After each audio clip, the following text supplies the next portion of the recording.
Welcome everyone to the Prime Time Podcast, hosted here on the NBG Nick YouTube channel. My name is Nick, and today, boy oh boy, do we have another fantastic episode for you guys. This is episode 4 for those who are unaware or this is your first time seeing the podcast here. And this is the show where we talk about all things in the world of TV here, news, reviews, commentaries, all that good stuff. And today we have a great episode because it is probably the most discussion-based episode that we've had thus far today. Me as a YouTube creator as well as a TV fan has always posed an interesting debate when it comes to art in general, and that is the idea that art can be perfect in some way. Now, personally, if you ask me, I do not believe that any art in general or anything that can be considered art can be perfect. I think subjectiveness is too valuable in that debate, and I think objectiveness is not really a relevant sort of topic to include there. But some people might have differing opinions there. There might be a song or a movie or a TV show in some way that completely rises above any subjectiveness that it might have and is completely unabashedly perfect in some way. And that is the main sort of topic that we're going to talk about today, specifically with TV, is can a TV show be perfect here? That is the first question that I'm going to propose here. And like I said, my answer here is no. I personally don't believe it. But again, you might differ on that. And throughout the course of this episode, of course, be sure to leave your thoughts and comments down below there. But the other main question that I also want to talk about today in a bit of a different way, but also related in certain ways as well here, is can any TV show be the best here? And what I mean by that is there an argument, is there a way for you to debate with someone that any given TV show could be the best in that particular medium, or any given album or song or movie or whatever it is, using different data points, using different stats, using different opinions based on pros and cons, and you could argue for any given thing to be the top dog in its genre there. And that, to me, is a outstanding yes here. I personally believe that you can take any TV show and make an argument for it to be the best out there. We've seen this before in past videos as well when we've talked about different shows using the tournament format, or when we've used the top 100 greatest TV show project and we use all those different stats to kind of layer on all these arguments and prove that certain TV shows are stronger objectively in certain ways there. But again, comparing it back to being perfect, none of those shows have ever gotten a perfect score, right? None of those shows have gotten unanimous votes across the board during tournaments. So even though I do believe that there is an argument made for any show out there, none of them at the same time can be perfect here. And that is what this episode is really going to break down here, and what we're going to detail throughout this slideshow here. And to help prove my point here, I'm going to give you 3 different things per show that we discuss during this podcast here, kind of detailing the reasons why I feel like you can argue for any TV show here. The first is going to be 3 pros about each show. So the 3, things that, not objectively speaking, but I think the majority of people can universally agree on as being a positive trait that the show has. Maybe it's a character, an episode, an element to the show, just something about it that a lot of people enjoy and why the show meant so much to them as they were watching it. On the other hand, 3 cons per show here that we're going to talk about as well. 3 aspects of the show that universally are looked at as being lesser, or maybe the show just didn't hit the same mark with these. Again, characters, episodes, something like that, that just kind of took the show down a little bit for most people. And in addition, if there are any people out there that really, dislike the show in some way or really object to the show in some way, these are usually the reasons as to why they feel that way about it. And then finally, the most interesting to me at least is going to be 3 stats about the show that single-handedly prove the show stronger in these specific categories than any other that we will have during this presentation here. These are 3 objective statistics, objective facts per show that single-handedly put it above in a certain rank. So this could be a certain placement within a list, a certain score that it might have on a website, maybe the amount of views it has in a certain way, maybe the amount of audience that it was able to bring in a certain way. Some of these might be a little more specific than you might expect, but again, 3 individual stats about each show that it does better than any other on this presentation here. And with that, we have to now talk about the shows that we're going to use. Now, of course, you could do this with just about anything, like I said in the beginning here, movies, TV, songs, whatever the case is. But today, of course, we're going to focus on TV shows. And narrowing down the shows to compare and contrast with one another,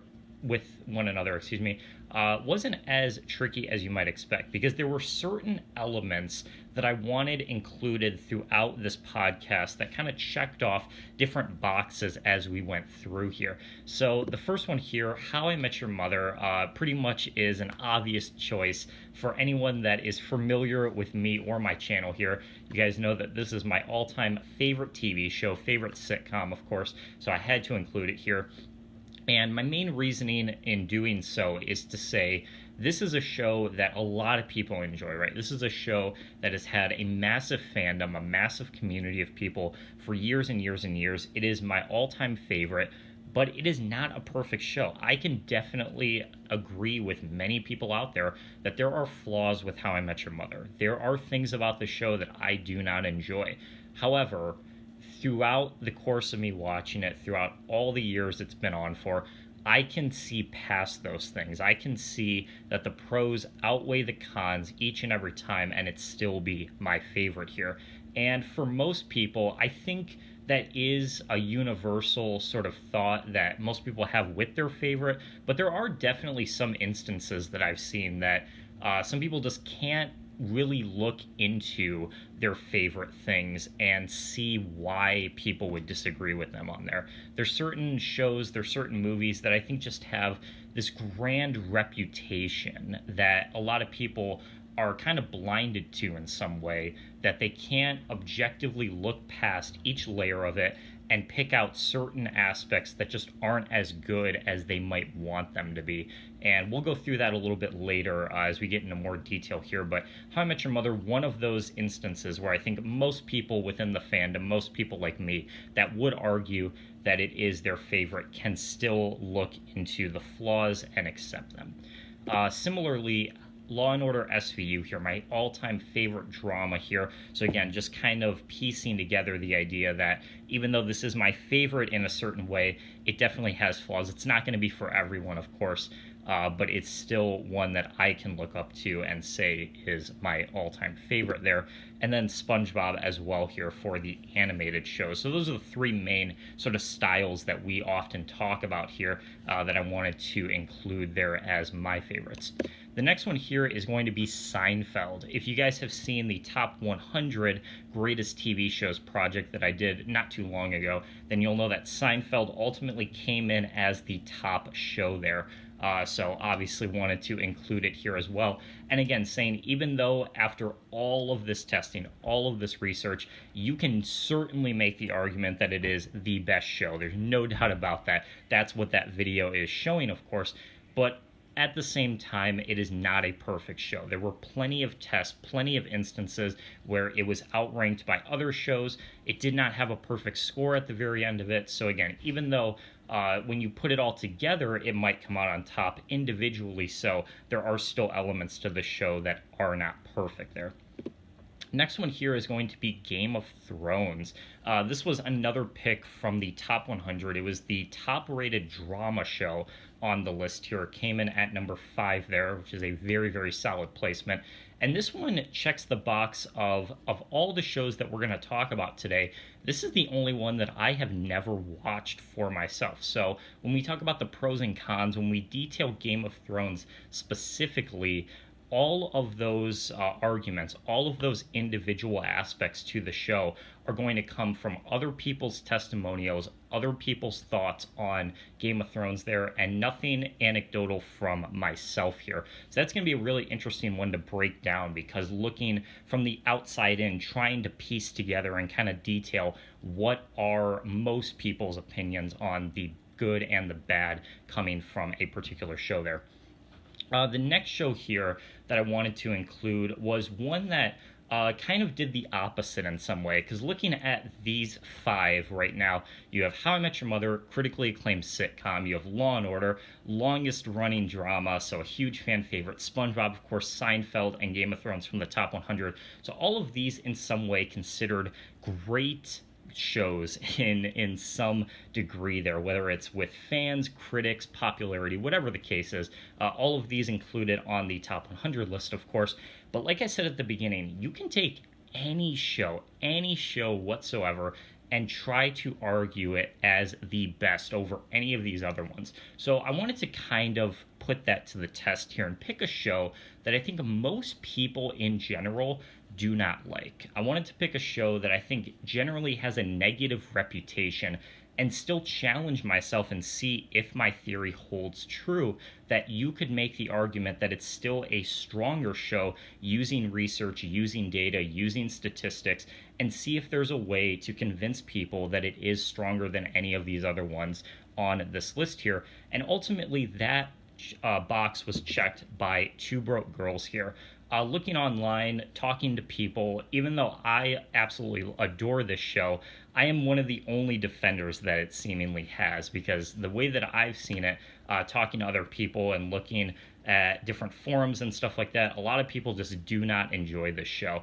Or the people that haven't really given it a fair chance kind of distant in some way, or distance themselves from it because of its reputation, because of what they've heard from other people. So this was a really good one to pick, because I can give some kind of stats and kind of things that I like about the show that can kind of balance out a lot of what other people say in terms of its flaws, in terms of its cons there.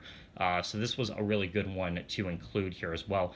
And initially, that was going to be it. Those 6 shows I thought had a nice variety, kind of checked off all the things that I wanted included throughout this podcast here, my favorites, and then a couple from the top 100, and then one that I think generally has a negative kind of spin to it. But there was one last show that I was really, really itching to include on this list here, but I didn't really have a reason to, because I like it, but it's not one of my favorites. It did perform well in the top 100, but not the best in any particular category. When we've had it on the tournaments and stuff like that, it's underperformed in a certain degree as well. So I wasn't really sure how to kind of argue for its inclusion here, because all the other ones fill a specific role that's very sort of detailed, right, and why they're included on this podcast here. But for this last show, it really just came down to its reputation versus expectations is really why I'm putting it on here. I've talked to several people that absolutely adore this show. Some of them, this is their favorite show of all time, that would probably convince you that it is a perfect show, that there are no flaws. This is a one in a lifetime just masterpiece of television here that cannot be replicated, cannot be duplicated, and will forever be considered the greatest show purely based on its own merits. And for me personally, like I said, I enjoy this show quite a bit as well. But I would disagree with that in saying that it is overall the best and overall, like, objectively so, the strongest TV show out there, because in any instance that I've included it in past videos or past projects in some way, again, it's always underperformed comparable to all these other shows. And like I was saying earlier, I think the reputation of this one in particular really does precede it in terms of when newcomers and new viewers end up watching it. And from what I've heard from a lot of people online, there are a lot of instances where they've recommended this show, or they've heard so many good things about this show, and then when they've watched it, they've been a little disappointed or let down from it because the expectations are just so incredibly high that the show itself has such a high bar to hit and is inconsistent in doing so often. And that show is Breaking Bad here. Now, I'm not trying to undermine Breaking Bad with this project. If you absolutely love it, if it is your favorite show of all time, that is awesome. I totally support that. It is a fantastic show. I think it's deserved a lot of its praise. But again, I want to challenge the idea that just because it has such a big fan base and such a big community behind it does not make it a perfect show and doesn't necessarily support it in every single category that it'll go up against.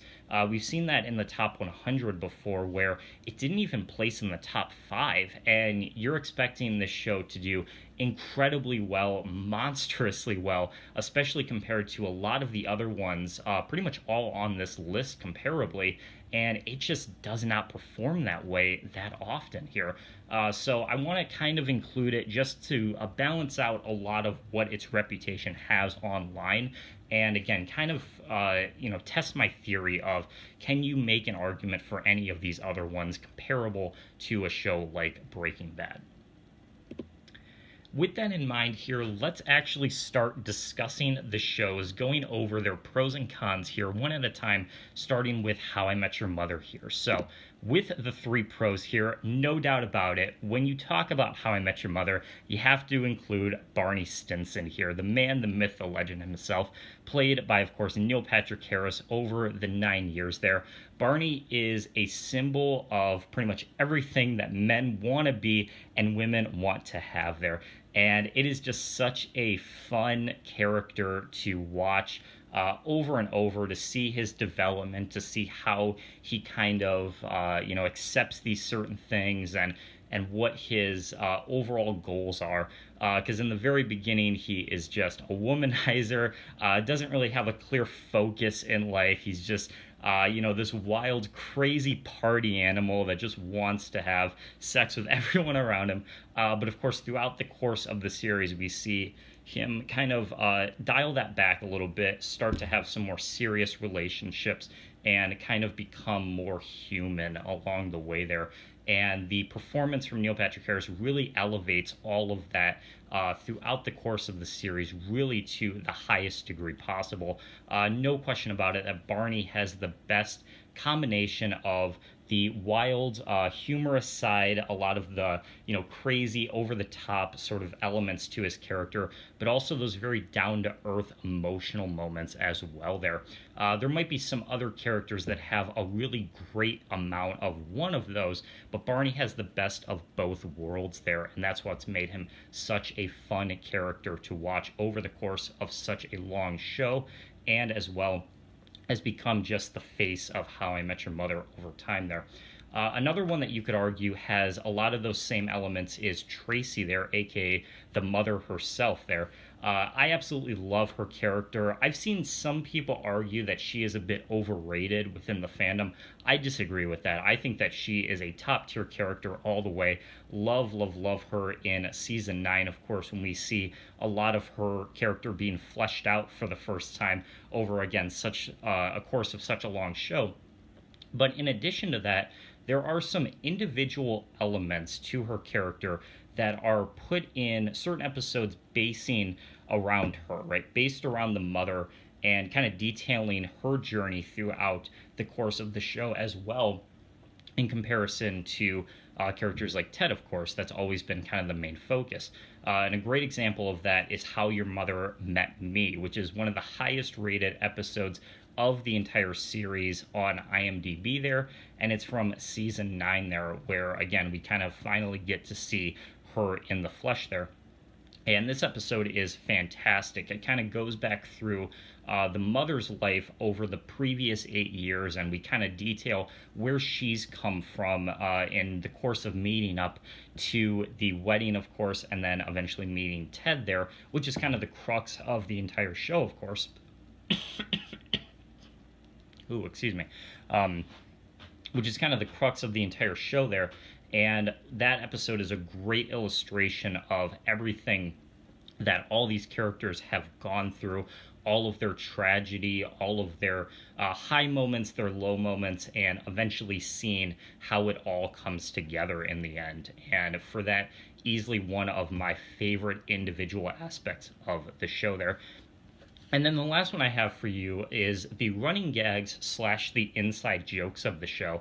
This was actually something that I didn't really consider initially, even though it is a big part of the show, but it was actually, funny enough, a Watch Mojo video that I saw not too long ago that actually did a list on the best sitcoms with the best inside jokes, and How I Met Your Mother was prominently featured on that list. And the more I thought about it, the more that I realized this was a big, big part of what made the fandom so great with How I Met Your Mother.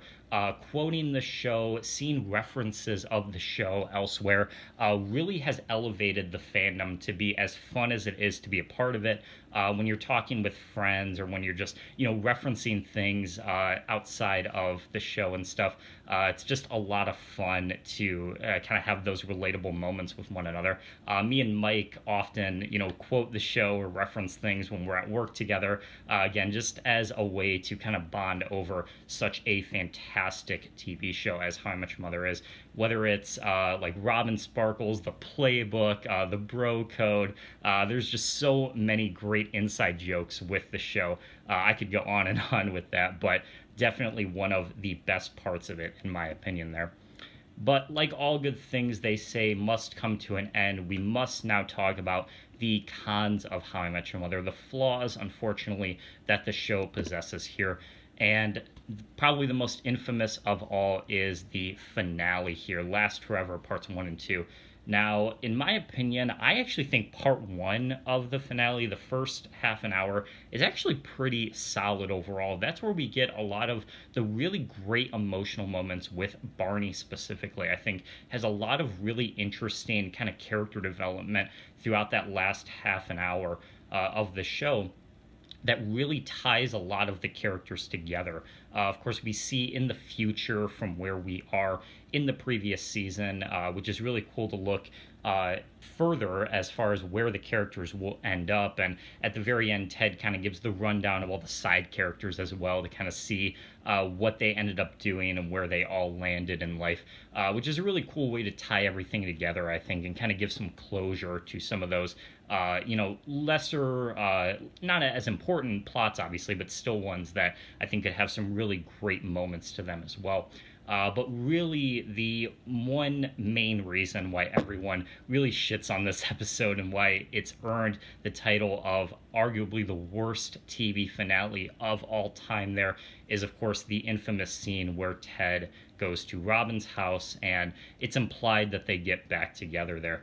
And obviously, that is going to anger a lot of people. That's going to feel kind of, cheesy in some way, or just kind of feel lazy in some way. The mother was such a great character, especially when placed with Ted. They really had a lot of great chemistry with one another, really worked well as a couple. And just to undermine all that, just to throw all of that away in the last moments of the entire series there, really felt like they did the fans a disservice there. And it's one of the main aspects as to why everyone dislikes it, myself included. I think the alternate ending, if you've ever seen that, is way, way better than the real ending. That I think they should have gone with that, personally. And just the overall experience of going through this journey with all these people over the course of nearly a decade, and then to have it all collapse at the very end like that, really, really disappointing, I feel like. But in addition to that, the other thing that's kind of interesting when talking about the finale is that is the ending they had in mind from the very beginning. When they had the kids, Penny and Luke, kind of do all of their lines way back in the first season there, and they had that ending kind of built up, and the two kids had to stay silent the whole time because they couldn't reveal it, they couldn't give it away. So the creators had, this idea, and they executed it the way that they wanted it to be fair, but at the same time wasn't really the most ideal situation considering that the show had gone on for so long and we had all these other character developments along the way. A show that goes on for 2 seasons versus one that goes on for 5 seasons versus one that goes on for 9 seasons, like How I Met Your Mother did. Three very different shows, three very different productions along the way there. And the more and more you go on, the further along you go with your show, the more material you have, the more plots you have, the more characters you have, and the more and more it becomes harder to kind of tie it all at the end, like How I Met Your Mother did, just to illustrate that point. Very, very tricky to do so. So, good debate in that. I think definitely some pros and cons just within the finale itself that you could have a whole argument about as well there. But I think for most people, the overall kind of reputation it has, of course, is that it is very, very disappointing there. Going on from that here, season 6 slash Zoe, I kind of put those together because that's the majority of where we get her character from, where she's introduced, of course. Now, if you've seen my top 10 TV couples video, then you'll know that I dislike Zoe to a beyond degree. Like, I just cannot stand her whatsoever. Always thought that she was easily one of the worst characters for Ted and one of the worst love interests for him. Just did not find any kind of interesting elements to her character. Didn't really find anything that impactful with her character. I just felt like she was very lazily written. And in general, I think the show really took a dive after season 5. That is kind of the overall consensus that 1 through 5 were really the golden years of How I Met Your Mother, and then beginning with season 6, that's when the show just kind of jumped the shark and did a lot of these over the top, kind of not super interesting characters just to expand the show, just for the show to go on more. And I think Zoe is a really good way to kind of prove that in some degree there. Many fans considering, again, her one of the worst love interests for Ted, comparable to, of course, the mother and Robin and Victoria and Stella and, all the other ones that had really good fleshed out characters behind them. And Zoe just completely missed the mark in that same way there.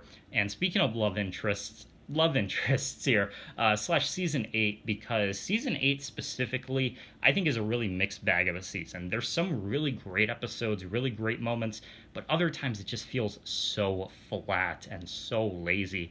And a lot of that is to do with the love interests of the show at that point. You have people like Kevin, you have people like Nick, you have people like Nora, you have people like Victoria comes back, and it just becomes super convoluted. There's way too much going on, way too many characters to focus on. A lot of the characters don't even get proper, adequate time to flesh themselves out or to develop their relationships with the main characters of the show because there's just too many to focus on at so much. I think the only good one, in my opinion, the reason why I didn't say her name here, because I actually do like her character and her relationship with Barney, was Quinn. I felt like they actually did a pretty good job at fleshing them out and giving them some real good moments to develop their relationship with one another. And of course, it kind of culminating in the proposal, which is one of the best moments of season 8 there.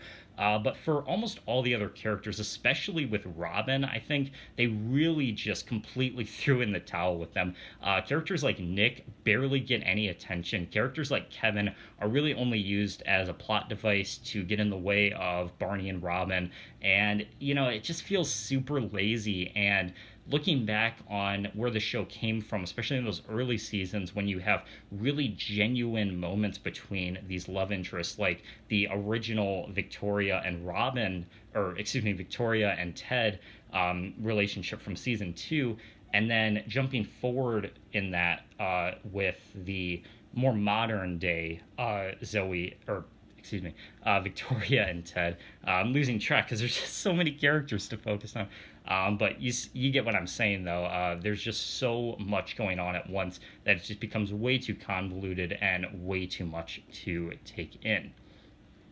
So those are my overall pros and cons here. Of course, there's many more that you could argue there, but those are three for each category that I think really demonstrate what the show did really well and what it did really bad here. But now we're going to take a look at three things that How I Met Your Mother statistically did better than any other show here, beginning with the fact that it came in number one during our sitcom TV tournament here. This was a ton of fun to make. This was one of the first TV videos actually we ever made on the channel there, alongside Mike and Matt, two very, very close people in my life that we've had on the channel numerous times here. And as you can see there, winner How I Met Your Mother there. Very, very satisfying ending there. And I know some people are going to make an argument or kind of want to debate here that the only reason why How I Met Your Mother was picked as the winner there is because it's your favorite, right? There's obviously some internal bias there. You're not going to let any other show, especially against your favorite out there, win this tournament here. And sure, there is some bias there. There obviously is going to be some, form of that going through this tournament. It's not the most objective of all time. It's three guys discussing our favorite sitcoms. It's not going to be the most scientific, in-depth thing you've ever seen. But at the same time, there are a lot of elements that go into it. You have to detail all of the different shows. There are 50 total shows. There was a great variety there. And when you're actually judging the shows, you're going to talk about not only what's your favorite, but what's popular, what's influential, what has a good reputation. There's a lot of individual factors that you have to consider when talking about these shows. And I think a lot of people just don't really see that. They just see, oh, you're picking your favorite. So naturally, of course, How I Met Your Mother is going to win, when in reality, that's just not true. So far, just in this little segment of this podcast, we've already talked about so many different aspects to the show in just a short amount of time there. And to cover that in a tournament when you have 50 others to discuss, obviously you're not going to get a chance to detail every single aspect of the show there. So you're going to just talk about the most important, which for us, of course, is being our favorite sitcom there. But deeper on, when you detail the layers, there's a lot more to take in than one would expect. So it ultimately coming in number one is a bit more important than I think most people would give credit to. Secondly here, TikTok's favorite show. Now, some people might be confused by this. This is a very general, kind of basic way to explain it. But essentially, if you've been on TikTok in the past maybe year or so, maybe year and a half, there's been a pretty popular sound that's been going on. It's this little song that this dude made, kind of detailing people's favorite things, and it's called the Get to Know Me song. And it's really cool. There's a lot of different, creative ways that people have used this song for their TikToks. And throughout the course of it, they reveal different things about themselves. Their name, their age, where they're from, where they grew up, what they do for a living, maybe a thing that they wouldn't, know about you, maybe like a secret they have or something. And it's a really cool way for creators on TikTok, especially small creators, to connect with their audience, kind of give them a basic rundown of what all of their favorite things are and all that stuff. And one of the things that they reveal in the song is their favorite TV show. Of all the favorites they could have had between like movies, video games, foods even, colors, they picked TV show of all things, which is pretty cool. It works with the rhyme of the song if you've ever seen it. But out of curiosity, when I first discovered this on TikTok, I went through and spent an entire weekend, excuse me, got a cough there. Spent a weekend there going through and watching a bunch of these TikToks, probably about 1,000 if I'm being honest there. That song is permanently ingrained into my psyche now. But I went through and I tallied up all the videos that I watched of people's favorite shows there. And ultimately, How I Met Your Mother was one of the top most cited shows as people's favorites there for TikTok there, which I thought was pretty cool. Of the 1,000 or so, that I watched, I think it was about a dozen or maybe like 15-ish. It was somewhere around there in terms of the amount of votes it had. I did this a while ago, but it was in the top 5 overall. At least for these 7 that we have presented here, it was the number 1, which I thought was really cool. The other ones that were big were shows like Friends and The Office, again, that you could kind of expect. So generally, 2000 sitcoms were really the main one that I think a lot of people on TikTok specifically like. But How I Met Your Mother was one of the strongest there, which I thought was really cool. So TikTok's favorite show for you. And then the last one here, People's Choice Awards nominations and wins here. Almost all of these shows have had at least one nomination or win for the People's Choice Awards, which is essentially like the Oscars or the Emmys in some way. But instead of this, committee or this group of highly skilled hoity-toity critics, it's just everyday Joes like you and me, which is really cool to see because it kind of gives a different perspective on what gets nominated. That's one of the biggest criticisms of award shows in general, is that they only focus on these like really small, critical-based shows and movies that the average person has never even heard of, let alone seen. But for the People's Choice Awards, it really does balance it out with much more highly, mainstream stuff that a lot of people can really sink their teeth into. And it gets really competitive in terms of voting because you have a lot of really strong choices per category there. But overall, How I Met Your Mother has ended up having the most amount of nominations and wins there. You see 19 overall nominations and 5 total wins there. I think the majority, if I recall, were actually from the acting. I think Neil Patrick Harris and Allison Hannigan specifically have each won at least one and then been nominated quite a few amount of times there. And then the show as a whole has obviously been nominated quite a few for best TV comedy and stuff like that as well, which obviously makes sense. And again, kind of tying that back into the biggest fan base, huge fandom of people that just absolutely adore everything that How I Met Your Mother put forward, and the People's Choice Awards really illustrating that really well. All right, let's jump into our next show here, Law and Order SVU, my favorite drama, beginning with the pros here. And similarly, we're going to talk about one aspect of the show that everybody and their mom absolutely adores about SVU, a particular episode that I think is one of the best. And if there's one that I can recommend, even people that have never seen a single episode of the show, that this is a must watch, it is 911 here. This episode is from, I believe, season 7, and it is the highest ranked on IMDb. It's got a 9.3 out of 10 there, and this episode is absolutely bonkers in every way. The basic plot is that there's this little girl that calls the station, the SVU station, where all the detectives, of course, work, and Olivia ends up picking up on this line and speaks to this little girl and kind of details why she calls 911. She's trying to piece together why this little girl needs help, but this girl on the other end is confused on where she is. She doesn't exactly know why she needs help, but she knows she does, right? She can sense this. Some guys have been abusing her in some way, and she's trapped in this location, but she can't really detail anything else about it. So the detectives use all this, technology, all these different tactics to kind of narrow down where she is so that she can rescue her before her captors come back and kill her. And it's a really intense episode. There's a lot of really high stress situations that all the characters go through. The acting on this episode is superb, one of my favorites, like I said. And the main sort of element that really makes this episode stand out here is Olivia Benson as a character here. She is compassionate and she's very patient with this girl, but she's also very, stern in terms of what she needs. She's very confident in what she's saying here. And Mariska Hargitay, who plays Olivia Benson, is just an outstanding actress in this one. I'm not sure if she was nominated for any awards, but I really hope she was because she did a fantastic job here. Like I said, 911, an absolute must-watch here. Before we talk about Dick Wolf, why don't we stick with Mariska Hargitay / Olivia Benson here. The standout character of the show, like I said, easily one of my favorites, has been on the show for the longest amount of time compared to any other character, and is actually the only character to be considered a lead character for the show since the first season there, all the way up to the most recent, which is going to be 23 come this fall here.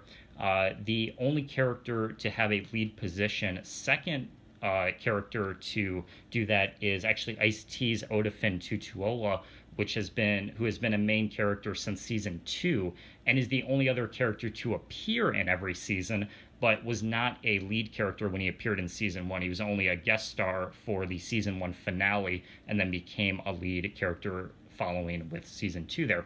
So Olivia has obviously been a huge part of the show, and it's kind of become the face of SVU in a way, with all the marketing and commercials and all that, and rightfully so, because I think she is outstanding. Just has such a great sense of, she's very much passionate about her job and really wants to help as many people as she can, but she also has to balance that with her personal life and kind of other things that go on. Later in the series, she adopts a child named Noah, and that becomes a big part of the story as well, kind of her tending to this new role as a mother, but also trying to stay as focused as she can with her job, of course. So some really interesting contradictions there in terms of the two having to balance each other.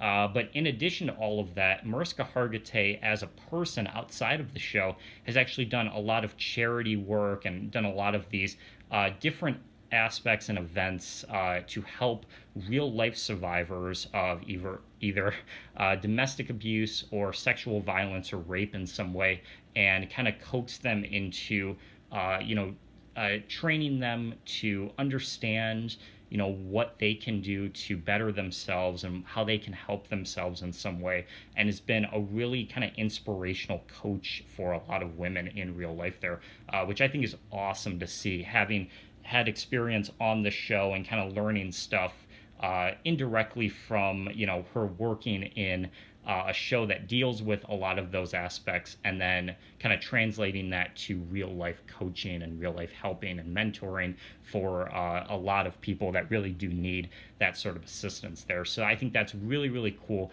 really inspirational, like I said, and easily one of the best parts of the show there. And then the last aspect I'm going to talk about is the creator, Dick Wolf here. Easily one of the most fundamental and important parts of any show is the creator here. And Dick Wolf is one of my all-time favorites. If you've seen the top 10 TV creators, you know that he is my favorite of any of the drama shows that he's produced. Of course, the Law and Order one's probably the most famous of them all, but he's also done the FBI and Chicago shows and Homicide: Life in the Street. He's been working nonstop for decades and decades on end here, which is really cool. But even after all that time, he still is directly involved with the writing and producing and the kind of shaping of how the episodes play out and everything. I think personally some of the best episodes of the show have come from the real life events that they were inspired by, right? The rip from the headlines sort of tagline that they put with a lot of the episodes, if it's based on a real life story that they want to kind of directly take inspiration from and kind of use as a blueprint for the script there. Dick Wolf is really good at picking out which stories will work for this show here, because he's very well trained in both news as well as with TV, of course. So kind of bringing those two worlds together, really crafting a really inspirational story, but also one that you really want to see the characters succeed in, and that's really exciting as well. Makes for good TV, right? So he can balance all those different aspects together and make a really good episode, and that is why he is definitely one of the best elements of SVU there. Going to the flaws of SVU here, let's talk about 3 aspects of the show that I think definitely is a bit of a con to some degree here, beginning with the inconsistencies of the show. Naturally, as you go on, the more and more material that you have with your show here, the more and more inconsistencies you're going to have. That's just, kind of common sense there. SVU has been going on for, like I said, 23 seasons now, since 1999, nonstop here. So over the course of the last 2 decades, there's naturally going to be times where the show has had some really great inspirational moments, really fantastic episodes like 911. But on the other hand, you're going to get some episodes that we're going to talk about in a minute here that just naturally just did not really hit the same mark there.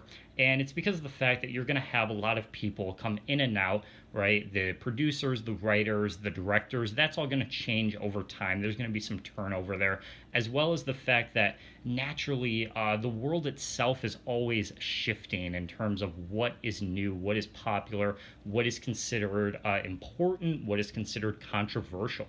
And like we talked about earlier, SVU often takes real life inspiration for its episodes and turns them into these scripts that sometimes don't translate as well to TV there. If it's a real life event that's really, really important and they try to kind of sanitize it in some way or kind of limit what is actually put on TV to kind of fit with censorship or networks or anything like that, it can often result in a really kind of piss poor execution there. So it just kind of depends on what they're taking inspiration from and how they kind of execute it there overall. And like I said, throughout the course of the last 20 years, naturally you're going to have some episodes that are better or worse than others there.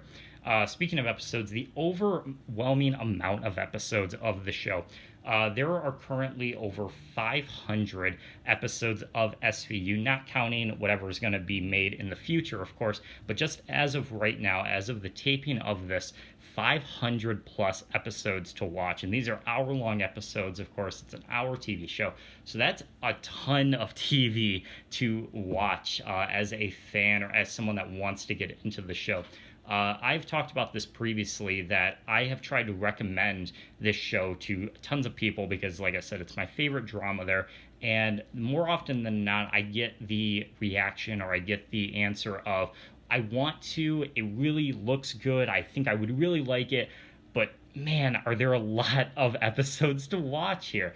And I get that mentality, man. I am a guy that has a lot of other priorities outside of watching TV. I don't always have time to sit down and binge through a whole season's worth in a weekend. I got other stuff going on too, just like everyone else. So to me, it's kind of frustrating because while that is a very impressive feat, and while it definitely makes for a very, very cool stat that we're going to talk about in a minute here, at the same time, it's really tough to convince people that don't have a lot of time, that aren't always in a position to just waste away time watching the same thing over and over and over again. It's hard to convince people of that, and I've had direct experience with that, trying to talk to my friends and say how much they would like them and recommend episodes to them, and it always comes back to, well, I gotta watch 20 plus seasons worth. So I can understand that. As a fan, obviously it's a bit frustrating, so I think that would be a con in my book there, as far as trying to get people to actually enjoy the show there. But as all this talk of the bad episodes, the amount of episodes goes on for, what actually is the worst episode of SVU here? And I think I have your answer here: Intimidation Game. This is an episode that is considered just horrible by both fans and critics, was absolutely panned when it first was aired back in season 16 there, and has the lowest rated score of any of them on IMDb here, a 3.3 out of 10 here, which is just dreadful. The worst episodes of your worst show, or a show that you think is really bad, probably isn't even close to that. Or some of the most infamous TV episodes of all time, like we said, the How I Met Your Mother finale there, that's in the fives, and this is 2 points lower than that. So you're dealing with some real bottom of the barrel stuff when it comes to this episode here. So why does everyone hate this episode? Why does this have such a negative reputation? Well, it's like I was saying earlier, when they take inspiration from certain, real world events and try to translate that into a script and make it a really interesting episode, sometimes you get instances where that just can't be done. And this is one of the best examples of that. If you have ever heard of Anita Sarkeesian, she was a video game journalist back in the mid 2010s, like 2015, I would say, is when she was really popping off. Had a show called Feminist Frequency on YouTube. And essentially, what it was her highlighting different aspects of video games that were either sexist, misogynistic, or in some ways just harmful to women, right? And her ethos of doing this was essentially to say that the video game industry is sexist and it's controlled by men, and women don't really have a fair say in this industry, and it's represented in the products that they produce consistently so. And as someone that isn't as big on gaming in general as I once was, looking at that at the time when I was a really, really big, fan of video games, was like, this is preposterous, right? This is ridiculous. Like, I've never played a game that's, been purposefully harm to women and just like purposefully sexist. Like, this is ridiculous, right? And a lot of people agreed because, as it turns out, when she would put together these compilations, or when she would kind of detail all of her evidence together, she would often exaggerate. She would often, try to convince people that it was worse than it actually was, sometimes even flat out lie, just to make her arguments seem more legit. And a lot of people eventually caught on to this, and her show was promptly canceled, and she was basically just a target for harassment and hate from the gaming community there. Now, some of that obviously is going to be, debated in terms of if that was justified or not. Obviously, she's not morally a great person, but some of the harassment, some of the things that would happen to her was a little bit crossing the line, right? So that's a whole nother can of worms, though, that you could talk about another day there. But the point is basically that she kind of got the reverse treatment, right? At first, she was, poised as a hero, an outspoken, feminist icon for kind of highlighting this huge industry and kind of tearing it down bit by bit, and then just completely was shamed for doing so, for exaggerating and lying to all of the people that looked up to her. So what this episode kind of details and where it takes inspiration is there's a female video game developer who eventually gets kidnapped in this episode and is pretty much extorted for being a woman. That is basically the only reason why these kidnappers want to hurt her and why she is considered a target by these people. And a side note here, even though it really doesn't have anything to do with this, one of the kidnappers from this episode is played by Logan Paul, and this was before he blew up and became a big internet star and everything. And his acting in this episode is, golly, some of the worst I've ever seen on TV, just flat out, period. It is so dreadfully bad, so over the top. It's almost blurring the line between so bad it's good, but it's just something you have to see to believe. But anyways, that is the basic plot here, right? This female video game developer gets kidnapped just for being a woman, right, in a video gaming sort of space and being in that industry. So when the SVU detectives learn of this, obviously their first priority is to rescue her and get her from her captors there. And eventually they do so, right? And it kind of just plays out the same way that you would expect a basic SVU episode to play out. And the action is okay. The acting, from all the main characters is fine. But what really makes this episode as infamous as it is not necessarily the execution of any of that, but it's the fact that the creators and the producers of the show and the writers really didn't have a clear sense of why the Anita Sarkeesian story was as interesting to everyone as it was, right? Because in this episode, their reasoning behind it is that she's a woman. In the real life story, the reason behind a lot of her hate and harassment was because she lied. She purposefully lied just to prove a point, just to tear down a community that is in no way harmful, is in no way, sexist or misogynistic as she claimed it was. just to put herself in the spotlight, right? And that is why in real life it's a bit more justified why people were outraged and upset. Here it just makes no sense, right? It's just completely just devoid of any logic, right? So to me and to everyone that's seen this episode, that's the main reason why this one just gets so much hate online. Is this is a really infamous example of when the SVU team completely missed the mark in kind of translating a real life story and a real life event to a TV episode that made sense and was worth watching here. With that, though, on the flip side, the best things about SVU that it does better than any other show on this list, beginning with the fact that it is the longest running TV drama of all time here, recently beating out Gunsmoke as the longest running there.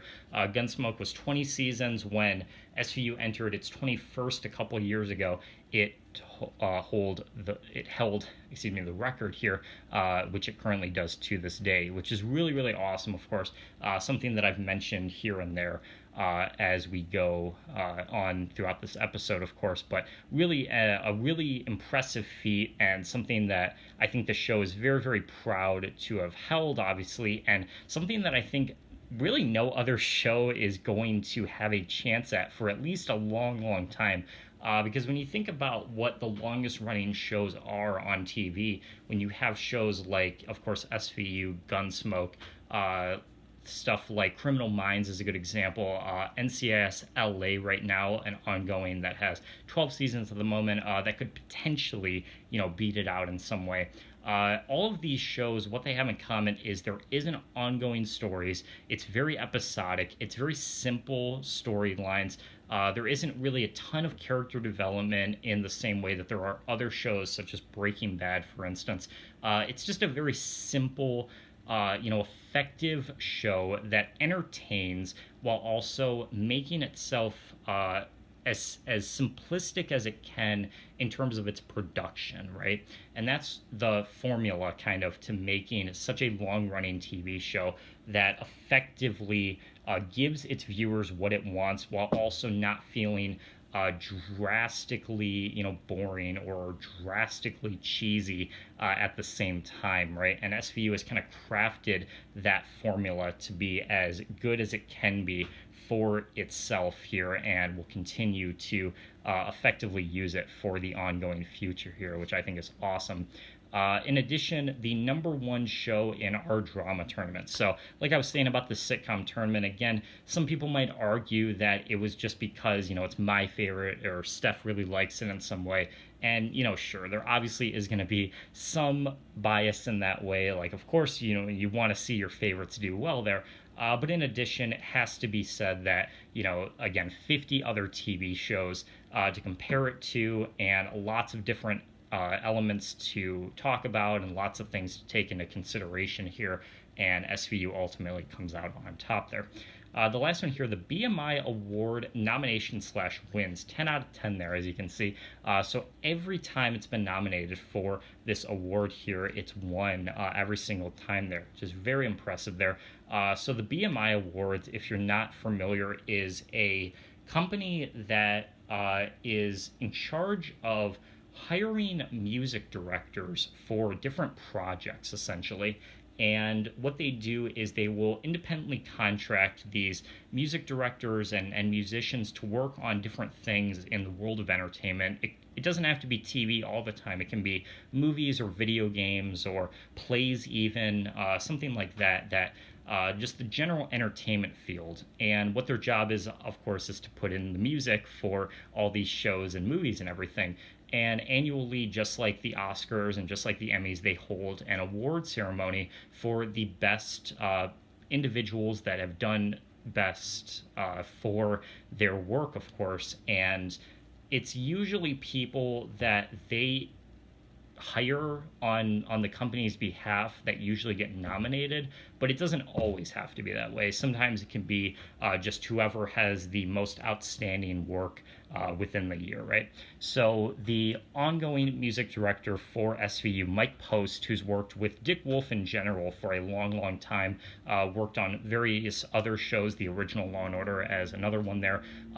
Every time that he has been nominated for his work on SVU, he has won this pretty prestigious award, which I think is really awesome because music is one of those things, especially in TV, that doesn't always get the credit that it really deserves, right? Because you think about what are the most important elements to making a good TV show: the acting, the writing, the directing, the creator, right? Having a good idea.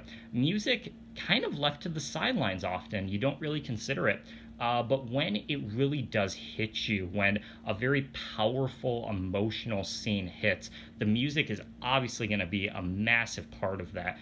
When it's, there's no dialogue, when it's just the facial reactions of something or just the actors there in disbelief of what happens, and the music playing out that scene, kind of illustrating the intensity or the shock or the suspense of it, whatever the scene calls for there, music is obviously going to elevate it and be a super, super vital part of what makes TV so special. So I think having an annual ceremony to kind of highlight that and illustrate that, I think is really awesome, and SVU easily claiming all of its awards there the way it has been, definitely deserved.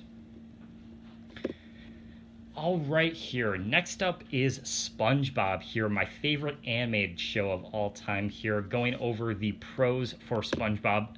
Many of them that we could talk about here, but three that really stand out to me. Of course, we're going to talk about the first 3 seasons of the show. Without a doubt, the best era of SpongeBob, the golden years of the show, claimed by many people. When you look online on places like Ratings Graph or IMDb, and you look at the episode reviews and then the overall season averages here, there's no denying that the first 3 seasons of the show easily have the best averages that any of the show would have in that regard there. Usually in the 8s or even the 9s for many of its episodes there. The simple humor that those early seasons adopted, that simple complex humor, was really vital to making the show a success right from the get-go.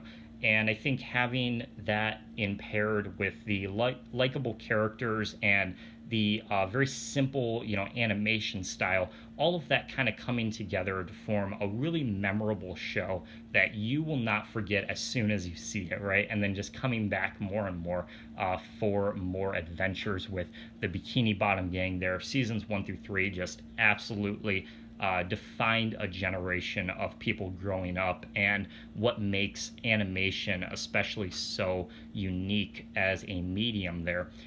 Talking about season 1 through 3, of course, you have to highlight arguably the best episode of the entire show, Band Geeks here. This is actually an episode that we recently talked about on the podcast. If you saw the previous episode when I had on Mike and Matt here to talk about some of our all-time favorite TV episodes, and we talked about Band Geeks on that podcast there. It's actually Mike's favorite episode of the show, so shout out to him if he's watching this one as well here. Band Geeks, a very memorable episode, very special episode to many people. Has a 9.8 out of 10 on IMDb, so very close. Very close to a perfect score for the IMDb marker, which I think is awesome as well. But in general, it's one of those shows, it's one of those episodes that everyone has given their 2 cents on, right? So me talking about it here, what new am I going to add to it, right? You can look at thousands and thousands of people's testimonials and reviews and thoughts online there as well. It's just such a great episode that really speaks to everything that those first few seasons really stood for with SpongeBob there. And it continues to impress even newer generations as well to this day here. And then finally, the last pro that I have for you guys for SpongeBob specifically here is going to be its accessibility. This is the only show that we have featured on the list today that's kind of directly for a younger audience, right? A younger demographic, obviously, that's going to gravitate to the animation aspect of the show, but also the way it's written, of course, and the simplistic aspect of the show is obviously going to be a massive part of what makes it so accessible to all ages there.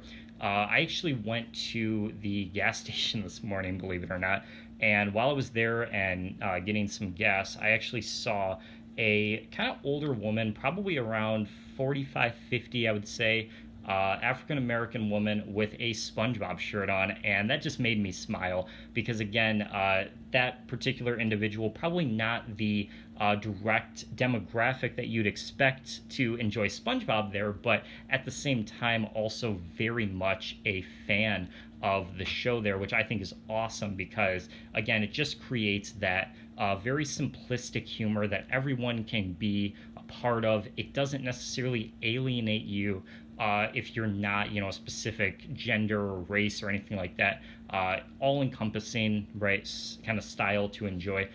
Compared to other shows, obviously more age appropriate than something like SVU or Him Yim so far that we've discussed as well. So just, again, kind of catering to all those different factors there, really making it as universal and as eclectic as it can be.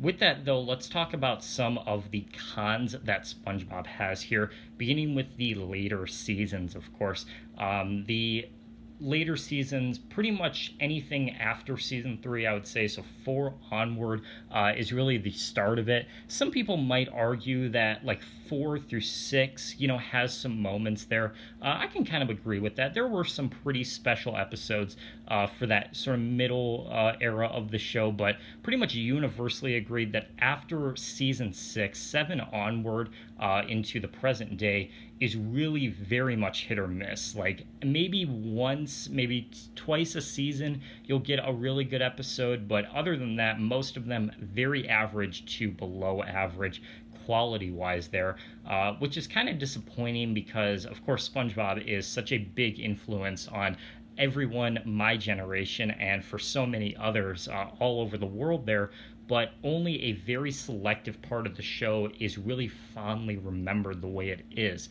So I think what's kind of frustrating about it as a fan is you're really only referencing those first 3 seasons, and those 3 really carrying the show to the great lengths that it's gone over the years there, especially when you consider how many lists kind of talk about it as one of the top favorite animated shows or favorite TV shows in general. I've even seen sitcom lists feature it pretty prominently as well in the Rolling Stone list, for instance. But again, most citing those early seasons as the reason why, when that is only a very, very small portion of what the show has to offer. I think it's currently in season like 12 or 13 at this point, so that's only about a fourth of what the show has going for it. And if that small portion of the show is really only what's getting you these heights, then that means 2 things are very clear. A, those first 3 seasons are fucking amazing, and B, those last 9 or whatever it could be are pretty fucking bad. So that's just my take on it, looking through all the different data points and different testimonials of people, that the later seasons in general, definitely one of the weaker aspects of SpongeBob there. Talking about the kind of universal acclaim that it has as well, so kind of leading in to this point here is the oversaturation of SpongeBob here. You can see this picture kind of violently illustrating that here. All of these different stuffed animals and all these different plushies, merchandise, all that stuff. But that's not even covering the surface of it. You have video games, you have movies, you have spin-off shows, you have theme park rides, like all these different things with the SpongeBob name attached to it that barely, represent anything about the show, just that it's a brand nowadays. The franchise, the name of SpongeBob has carried itself so much further than what the show initially had in store for it. The creator, Steven Hillenburg, exclusively said, like right from the get-go, that we don't want any spin-offs, right? He was always against that. He never liked the idea of running shows into the ground the way that so many do over time here. And sad to say that that is kind of what SpongeBob has become in and of itself over the past 2 decades here. Of course, when he tragically passed away a couple years ago, that's when Viacom and Nickelodeon started working on these spin-off shows that just recently started airing earlier this year, the Patrick Star Show and then Camp Coral as well. And from what I've heard from people, I have not watched them myself, but from what I've heard, these two shows have pretty much undermined a lot of what made SpongeBob so good in the first place. Camp Coral is the prequel to the show, so it kind of illustrates how a lot of the characters met, and it kind of puts them all in this kind of like summer camp setting, and that's the kind of story behind how they all met, which directly contradicts what the actual show said on how they met. We have episodes dedicated to how SpongeBob met Sandy and how he met, all the other characters of the show. And so it just completely contradicts the actual events that play out in the real show. So again, as a fan, just really, really frustrating that that is now what SpongeBob is being known for here, and all for profit, right? That's the only reason why these spin-offs and why these shows were made, just to fill the pockets of Nickelodeon and Viacom. I'm sure the actors, behind it maybe were interested in doing it, maybe for some of the side characters, getting a little more role for some of their individual characters. I know for, of course, Patrick, the actor, was probably, on board to do a show dedicated to Patrick himself, but just in general, it just feels, very kind of, corporate and just kind of, disingenuous to what the show had built itself on for so long. So, in my opinion, that is definitely one of the weakest parts of SpongeBob. But we'll talk about in just a second here how you could kind of flip that into it being, positive and saying that how all these things have come out of such a simple show. But I'm getting ahead of myself. We'll talk about that in just a second here. But before we do, let's talk about the last con that I have for SpongeBob here. And this one really surprised me because apparently so, according to several different studies that have been produced over the last couple of decades since SpongeBob has become such a phenomenon of TV, apparently it is a bad influence on children. And some of you might be asking, myself included, when I first read these, how is that possible? How is SpongeBob a bad influence? SpongeBob is one of the most wholesome, one of the most genuine shows out there. We were just talking about its accessibility, the fact that it has such a universal appeal to every gender, every race, every person out there worldwide. The show has been translated into so many different languages to be produced all over the world there. So it's just been such a big inspiration, such a big part of so many people's lives. How on earth could it be a bad influence? Well, here's the story is, according to these studies, what SpongeBob lacks comparable to other shows directly targeting kids is some sort of educational spin or some sort of moral lesson in each episode. When you compare it to shows such as Sesame Street, Cyber Chase, The Berenstain Bears, Curious George, any of the other, PBS Kids or Nickelodeon type shows, what SpongeBob does not include is any sort of educational pull to it. And for a lot of researchers, for a lot of parents, what this ends up translating to is a lack of cognitive skills and social development, which I think is really interesting. Now, I don't know how much of that honestly is actually true, because as someone that grew up on SpongeBob, I don't think I'm lacking any social skills or cognitive skills or anything. If I watch it now as a 21-year-old, I don't think I'm going to have to worry about that all that much. But for some people out there, especially ones that are, very concerned about how their kids will be raised based on the entertainment and based on the, media that they consume, that is a real concern that a lot of parents have. And SpongeBob might not be getting the best, treatment in terms of what it's actually showing our kids, especially the later seasons when a lot of the humor talks about, very gross out things, has a lot of visual gags that can even be, kind of scary at times for young kids that are, potentially learning while watching the show there.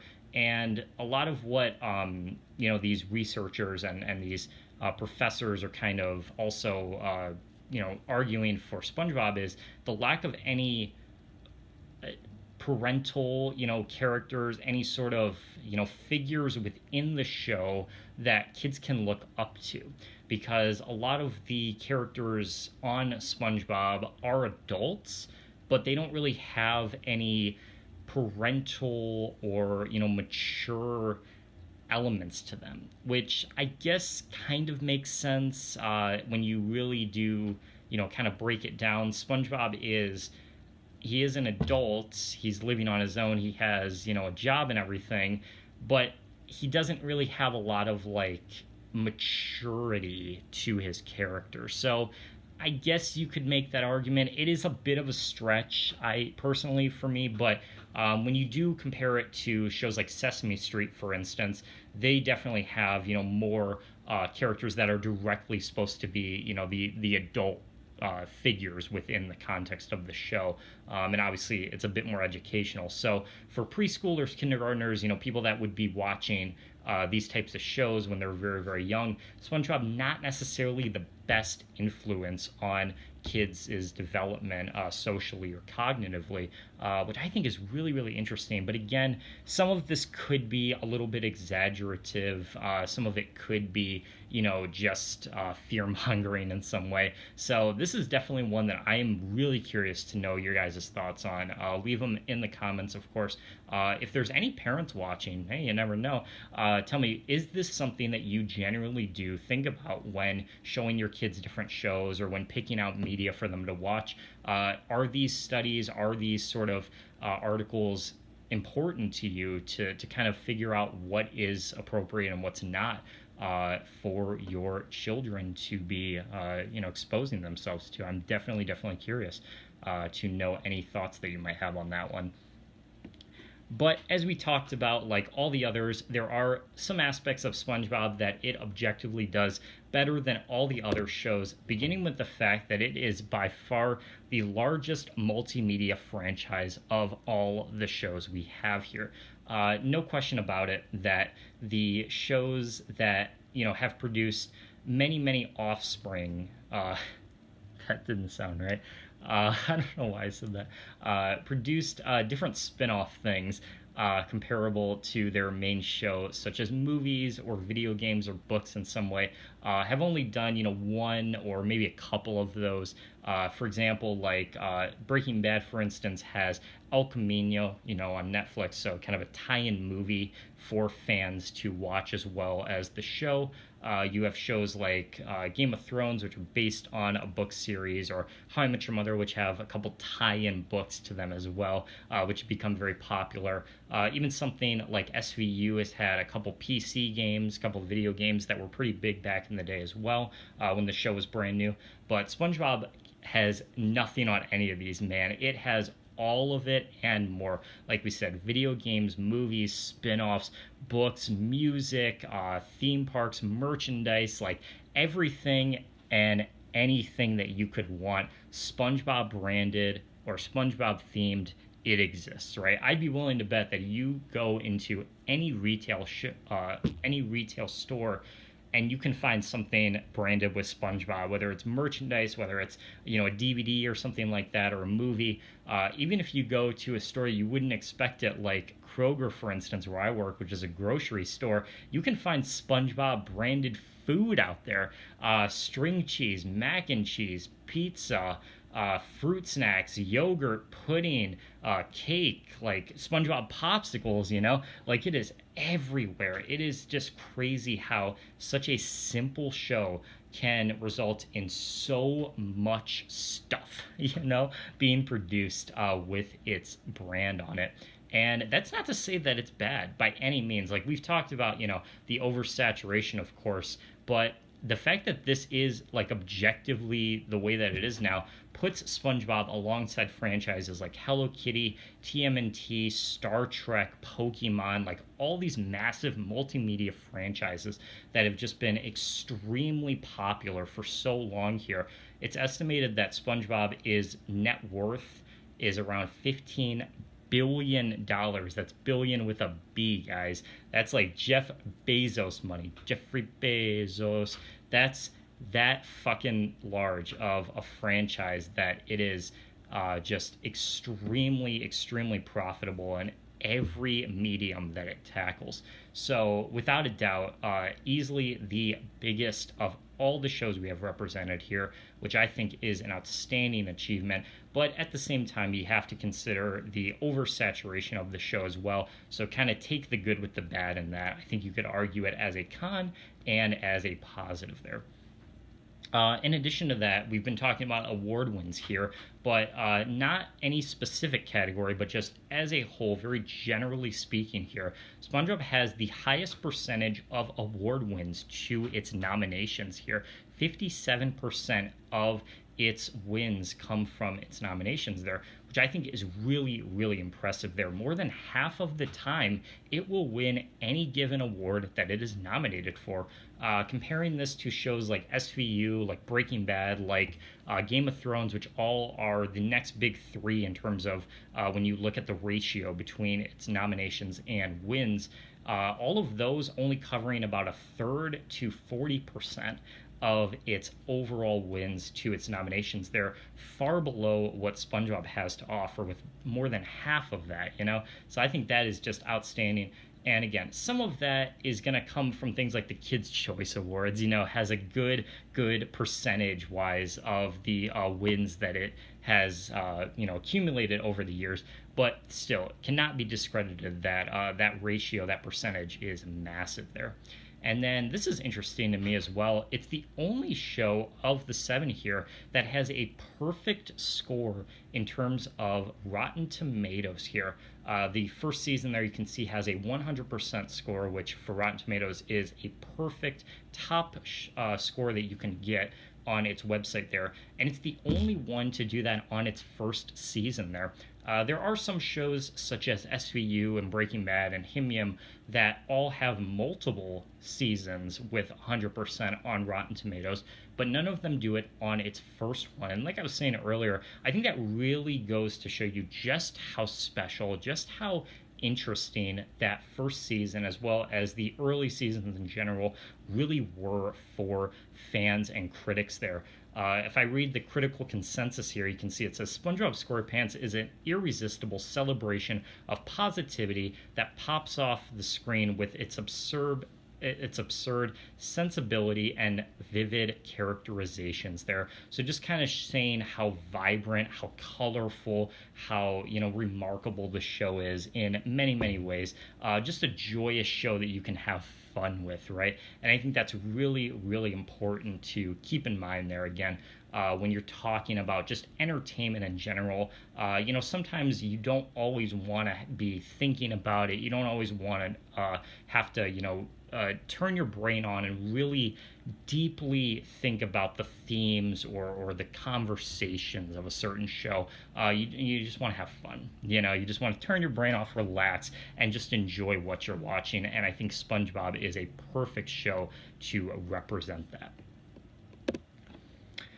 All right, show number 4 here we have is Seinfeld. Now, like I said, this is the first one that we're going to talk about that isn't necessarily one of my favorites here. This is a show that I really do enjoy quite a bit, but it's not necessarily one that I often come back to all the time, and we're going to talk about as to why that is as we detail its pros and cons here. But again, keep in mind, this was the number 1 show on our top 100 greatest shows of all time. Objectively so, the top dog here. So that's going to be a really interesting factor to put into context here as we detail all of these items here. Beginning with the pros, of course, and just like the others here, one episode in particular that I think really makes Seinfeld stand out above the rest is the contest here. Now, there are actually a couple episodes of the show that actually do have a higher score on ratings graph and Rotten Tomatoes and stuff like that. But this is easily one of the highest, 9.5 out of 10 on IMDb there, as well as for many people, their individual favorite here. We didn't actually talk about Seinfeld in the previous episode, but I know that for Mike, again, this is his favorite episode. So, again, kind of putting that into perspective there in terms of a fan favorite episode. The contest, just an absolute crazy, wild, over the top idea that's executed so well because of the actors involved here. The basic plot, if you're not familiar, is the main four characters of the show have a contest to see who can go the long without masturbating on the show.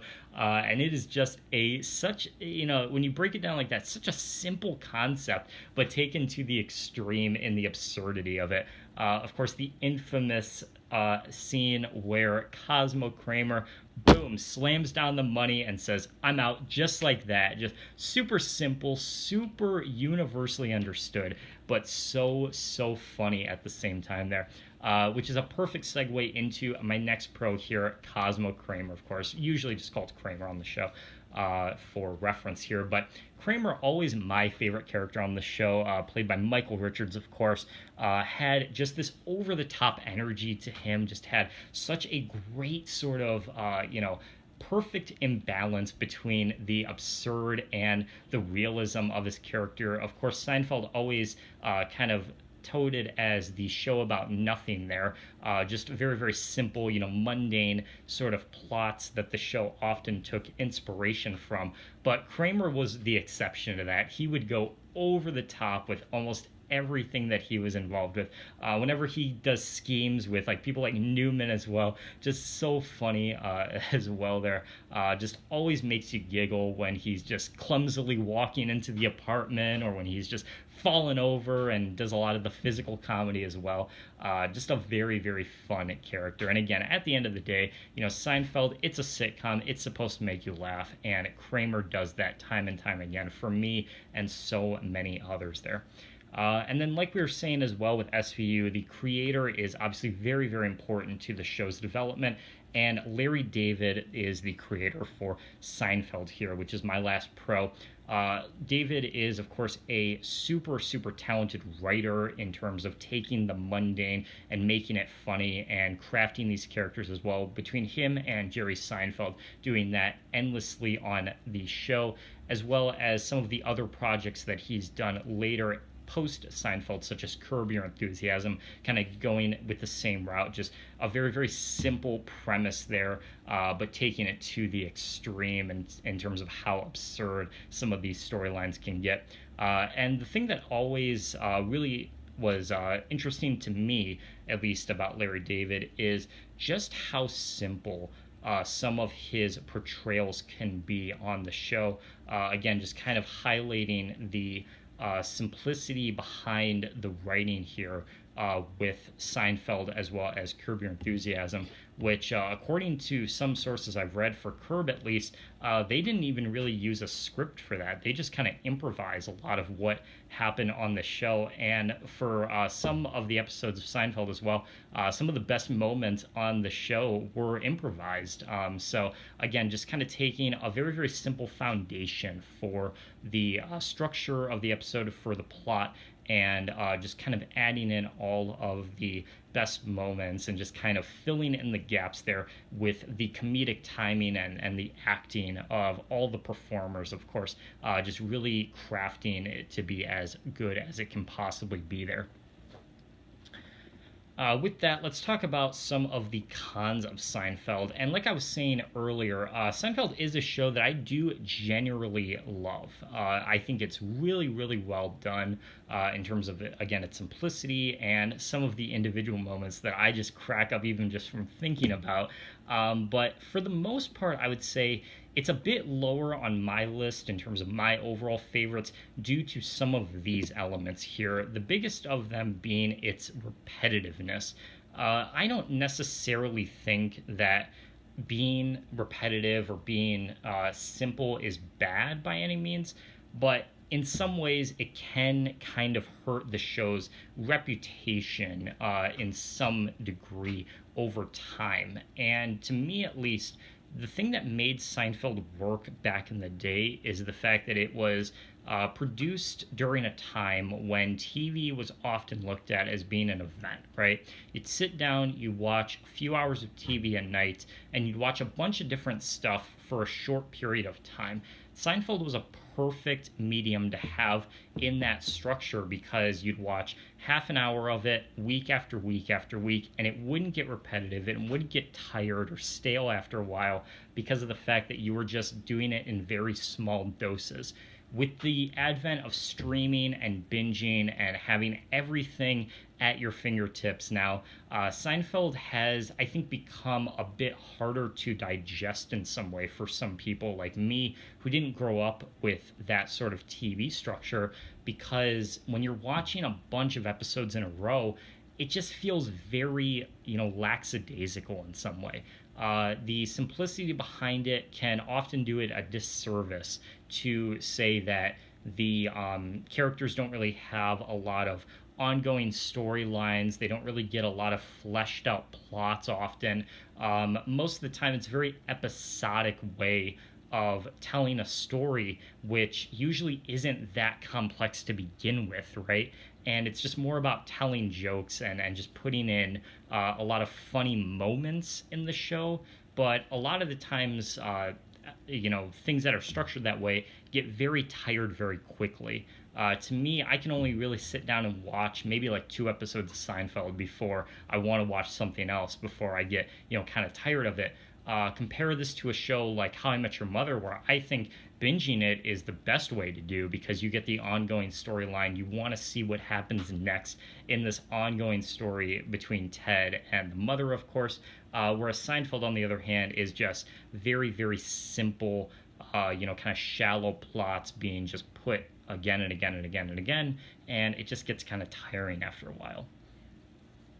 The other con here that kind of ties into that is the lack of development. Like I said, the characters very, very simple in terms of their presentation, which I think is good to some degree, but also can be a little bit hindering in terms of what makes them so interesting. Most of the time with, I think, TV, you want to have characters that get expanded on over time, right? You don't want to give everything away right at the beginning, but you want to have that clear-cut sense of how you're going to flesh out their character, how you're going to flesh out their storylines over time to keep the viewer interested. But with Seinfeld, on the other hand, what really ends up happening is you get kind of the basic gist of all the characters right from the get-go, and it's really only one or two main traits that they all occupy that kind of ends up becoming their entire character, and you don't really see much more of that after that. Jerry is the kind of outgoing, kind of center of the group. He's kind of the street banana to some degree, just kind of always there to help others when they need, his advice or something. Kramer, obviously the over-the-top geriatric one. Elaine, kind of the businesswoman, always invested on her career and doing well for other people, doesn't really give herself a lot of development within her own life.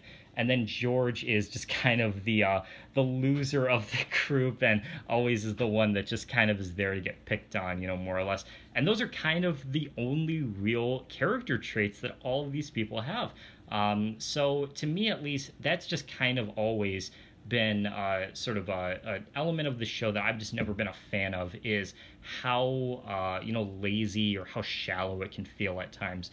Again, kind of working both as a pro and a con, depending on how you look at it. But for me, at least, that's just always been something that I've never been a huge fan of. And then the last one here, one of the most infamous episodes of the show, the Puerto Rican Day. As you can see here, the screenshot of it, which is probably the most famous part of the entire episode here. If you're not familiar, this one takes place on the during the Puerto Rican Day Parade, which is an annual thing that happens in New York to celebrate Puerto Ricans, of course. And the basic kind of plot of the episode is that they get stuck in traffic during this parade here, and all these things kind of happen, and it kind of gets out of hand when all of these individual storylines kind of concur into one another throughout the course of the episode here.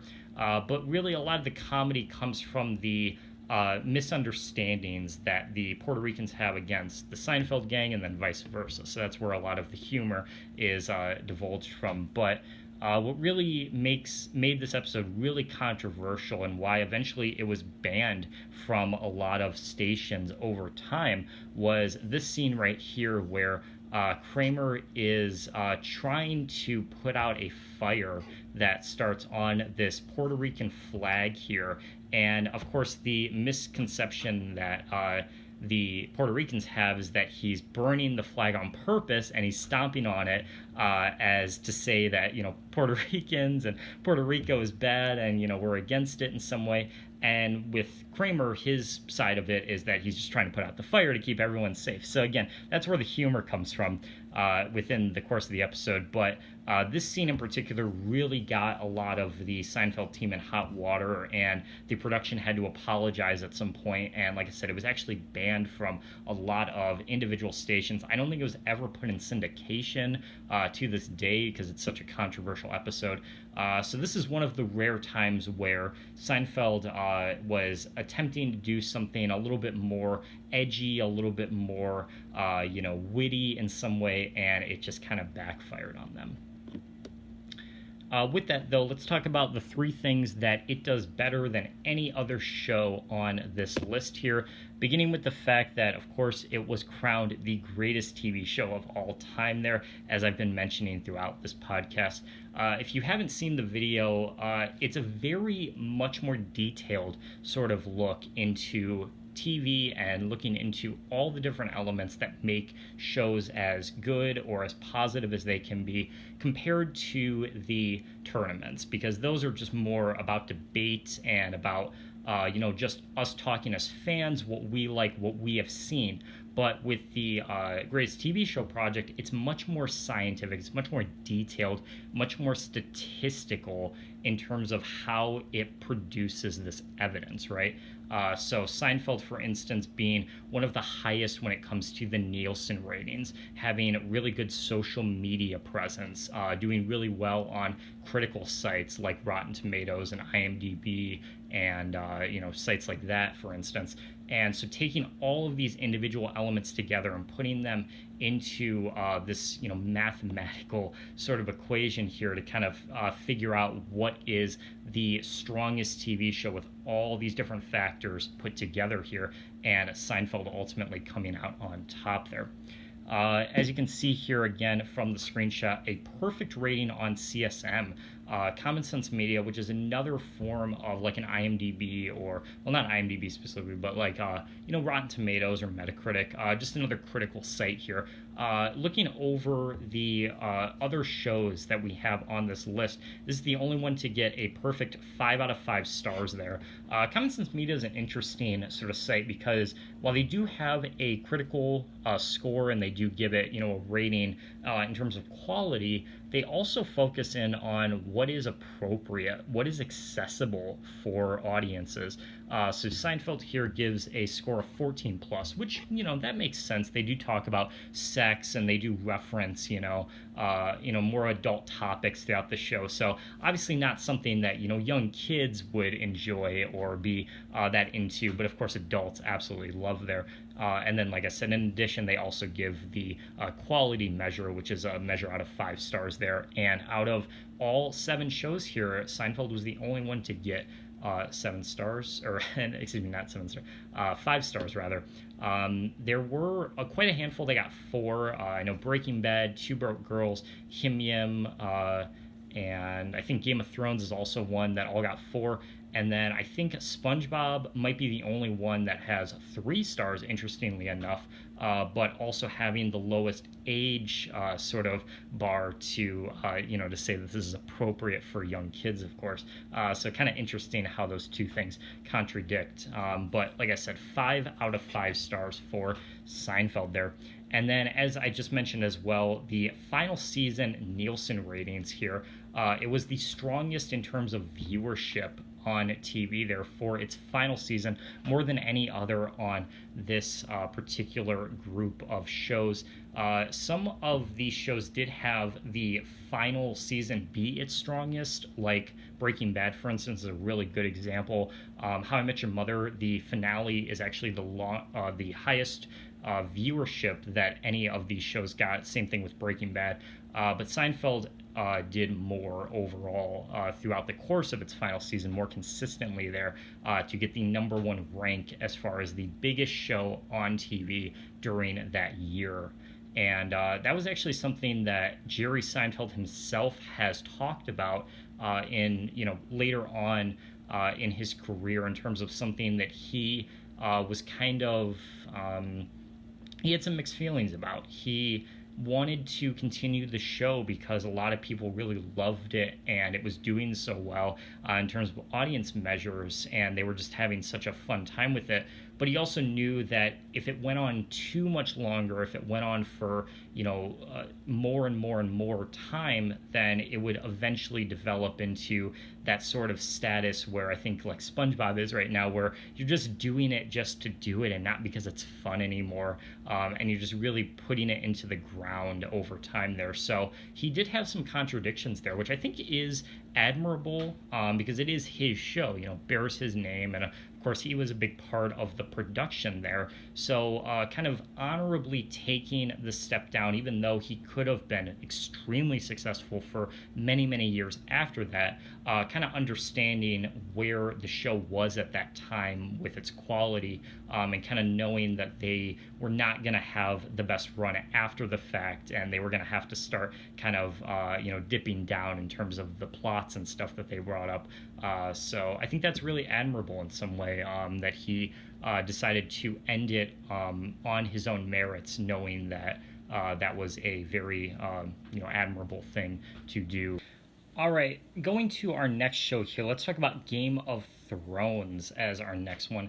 Like I said earlier, this is the only show out of the 7 we have on this presentation here that I've never watched. So when we go over the pros and cons here, this is going to be the only one where I'm taking pure fan testimonial, pure people that have seen the show that can talk way more better about me.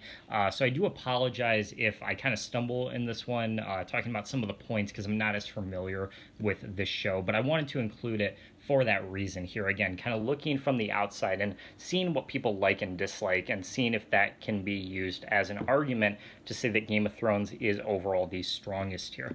So looking at the pros here, the main thing that I saw almost everybody talk about why Game of Thrones is so good, so special, so fantastic is the thematics of the show.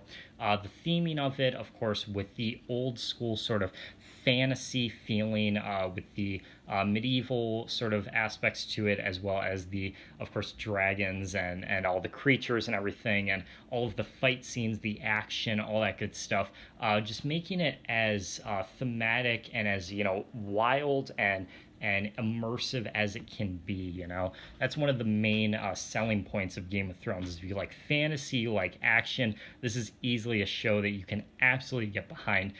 Just the visual aspects of it are really, really appealing to a lot of people, of course, that love action, myself included, but definitely something that I think anyone can kind of universally see that they put a lot of hard work and effort into that really did pay off for them. Next up here, the villains of the show. Like any good drama, you have to have, of course, great villains, and Game of Thrones is no stranger to that whatsoever. Now, again, forgive me because I'm not too familiar, so I don't know any by name. I don't really know why they're so amazing, but I know that from what I've heard from people, there are just so many great aspects to the show with its characters specifically that make them very engaging and very, very interesting to watch over time. Of course, has great development in that respect.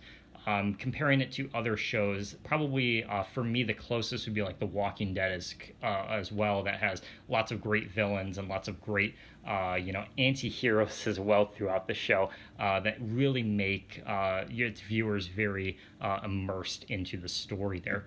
and then any of the 9.9 out of 10 episodes. Something interesting about Game of Thrones, unlike a show like, say, Breaking Bad or SpongeBob or SVU that has, one clear cut episode that rises above the rest in terms of its IMDb score, Game of Thrones has multiple episodes, I think like 4 or 5, that all share a 9.9 out of 10. So you could pick any one of those and claim it as the best one there. Again, I've never seen any for myself, so that's something that if anyone's watching that has seen through the show can comment in the description, give a little bit more thorough description of what makes those episodes so great there.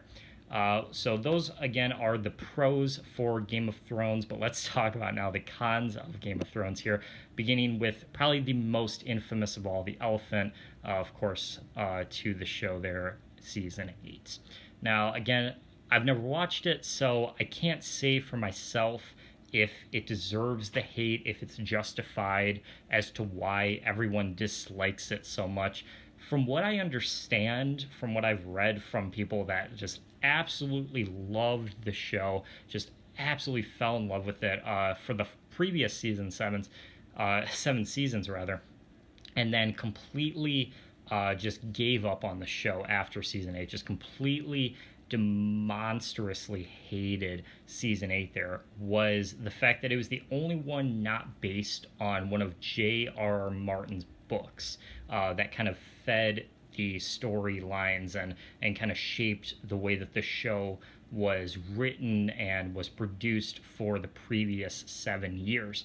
And again, if that is the case, I could see why that is. The book series, of course, was extremely popular, extremely a fan favorite prior to making it into a TV show. And then once the books were adapted into a show and it was, visualized in that regard, and it brought a lot more people in, then of course they had a lot more material to work off of, and they did a lot more expanding on the book series there. But with the 8th season, they didn't really have that guideline, right? They didn't really have that foundation to make such an immersive season like they had with the previous 7. So the writers and the producers kind of had to scramble to make something worth telling for the last season, and just really drop the ball with that. One of the other things I've heard with season 8 in particular is the fact that they had a lot of loose ends to tie up with the characters and some of the ongoing storylines, and the whole thing just felt very rushed in terms of its production, just to kind of meet the demand that it had at the time to deliver on this fantastic, final season, and to make the experience just above and beyond. And again, just completely dropped the ball there, kind of rushing to tie up all these loose plots and kind of make sense of it all at the end that they kind of trapped themselves in previously, and then just didn't really follow through as well as they could have. And speaking of that, a good segue is to talking about how many characters there are in Game of Thrones. From what I understand, there are over 100 characters, like 100 main characters throughout the show, which I think is just crazy. Like characters that you actually want to focus on, like characters that have plots worth telling, stories worth telling, that are important to the narrative of the series, right? So not like side characters or characters that just come on, for an episode or something, like actual ones that you want to see have some really dedicated storylines to, which I think is admirable and very impressive to some degree, that they could make so many that are interesting to watch. But like I said, it kind of backfired on them during the last season when they had so many loose ends and so many other plots to talk about and to write for, that it just completely missed the mark there. When you have so many characters that you'd want to focus on, and when you want to craft these plots for, obviously it's going to get more and more difficult to actually do that effectively the more that you introduce. And that was one of the pitfalls that Game of Thrones ended up finding itself in towards the end of the show there, and something that it just makes harder to follow the actual story when there's just so much stuff going on within the show. And then the last con that I have for you, again, pure testimonial that I've heard from people, and something that actually has kind of put the show in a position where it's really like, everyone loves it. Everyone says that it's a must-watch show, and it has all these great aspects to it. But something that really turns it off for a lot of people, and really discredits a lot of its acclaim for a lot of people, is the depiction of sexual violence and rape on the show. Now, from what I've heard and from what I understand, it is full on shown. Like, it's not just referred to or not just mentioned, it actually is on screen, and it's quite frequent. So that's the main sort of issue that some people take with the story, is the insistence from the writers that this is a necessary element to show throughout the course of the series, as opposed to just mentioning it or referring to it and that giving you the plot device that it needs to continue with the narrative of the show. And for a lot of people, obviously, that's going to be hard to watch so frequently, and it's going to be troubling to some people that it's used as often as it is, because most of the time it feels more like they're just doing it to do it rather than it actually needing to be there, right? And so for many people that have wanted to get into the show or wanted to watch it, that is what's stopping them from doing so, right? The depiction of rape within the series as frequently as it is. Again, like a show like SVU, for instance, that is their main sort of element to the storylines as well. Obviously, that's what the show is built around. But at the same time, you have it where it's just talked about, and it's detailing how to cope with that, right? The detectives and all the resources that they give these characters on the show is meant to prevent that from happening, and meant to fill some sort of closure for them. Whereas here, it's just like, yeah, deal with it, and it's just gonna be happening so often. So, like, again, I've never watched it, so maybe some of that's exaggerated to some degree, but from everything that I've heard, that is one of the biggest hurdles that a lot of people have had into getting into the series proper. But just like all the others, there are some aspects that Game of Thrones have done objectively better than the other shows here, beginning with the fact that it was the number one on Brightside's top 100 best TV show list of all time there. And you can see it's kind of hard to read, so I do apologize, but Game of Thrones was the number one listed show on here. This was actually one of the many lists that I used for the top 100 show, so you can kind of see the influence that it had there. But again, it was able to beat out a lot of other big name dramas like Breaking Bad here, The Wire, The Sopranos, Prison Break, all on the top 10. But Game of Thrones ultimately coming in at the top spot there, which for many people, obviously that is something they're going to agree with there. Game of Thrones just has the huge fan base, just has a massive, massive foundation for itself with the novels, of course. So very, very cool to see how well, at least initially, they were able to execute all that and bring all that together to make just such a one-of-a-kind show that Game of Thrones really is there. And speaking of its fandom, it also has the largest Reddit community there. 2.8 million people joined in the subreddit there. And that was something, again, that we talked about on the top 100. Again, the use of social media and the engagement that brings with a lot of these shows as well. Reddit really seemingly a perfect place for Game of Thrones, specifically considering the way that Reddit operates and the way that the show operates.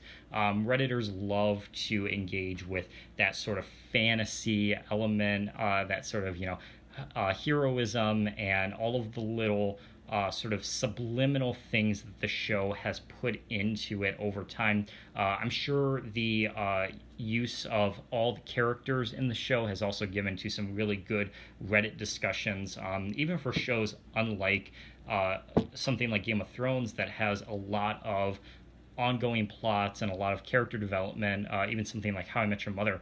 Characters are often the most cited things on subreddits to discuss and to go in depth with. So I'm sure Game of Thrones has plenty to offer in that respect as well there. And again, the engagement there really, really strong. Getting people to discuss your show, talk about your show, debate amongst your show, outside of just watching it, right? And actually having an active conversation surrounding it, I think is really underutilized by a lot of these shows. And Game of Thrones is one of the few that actually knows exactly how to do that in the age of the internet here.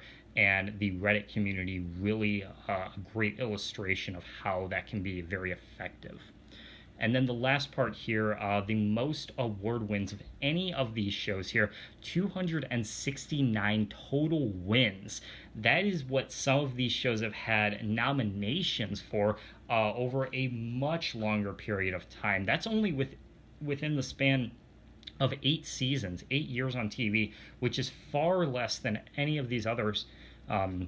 Comparable to shows like SpongeBob or SVU or Seinfeld or How I Met Your Mother that we've already talked about that have gone on for decades and decades.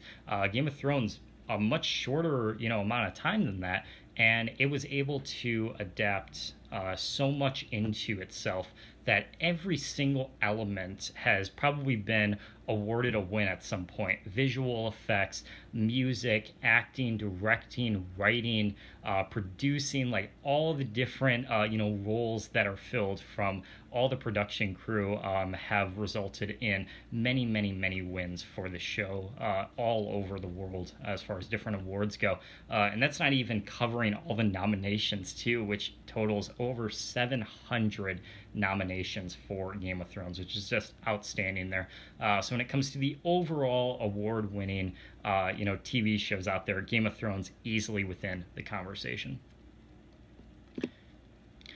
All right, so we've come to the next show here, show number 6, Two Broke Girls, which, as I introduced earlier, is probably the show that I think is going to be the most interesting, at least for me to talk about, but also is going to fill a very specific role for this podcast here, which is, again, representing shows that aren't necessarily looked at as being the best, are generally associated with having a negative reception in some way, generally just looking down upon, comparable to other ones that we have already discussed here.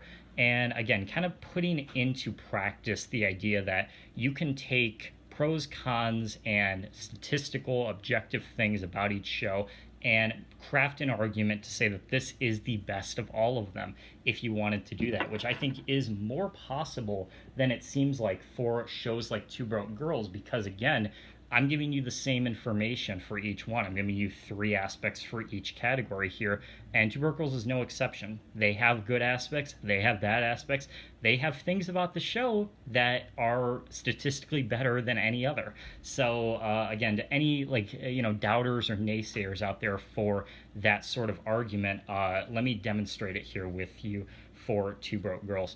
Beginning with the pros here. Even the harshest of harshest critics, even the most distressed reviews of the show early on did cite one positive aspect about the show, and that was Max and Caroline's instant chemistry they had on screen. It does help, I will add here, that the 2 actresses playing these characters, Kat Dennings and Beth Bears, are really good friends in real life. Before and after the show started, and continue to collaborate on projects and continue to cite one another as inspirations on and off screen, which I think is really, really admirable.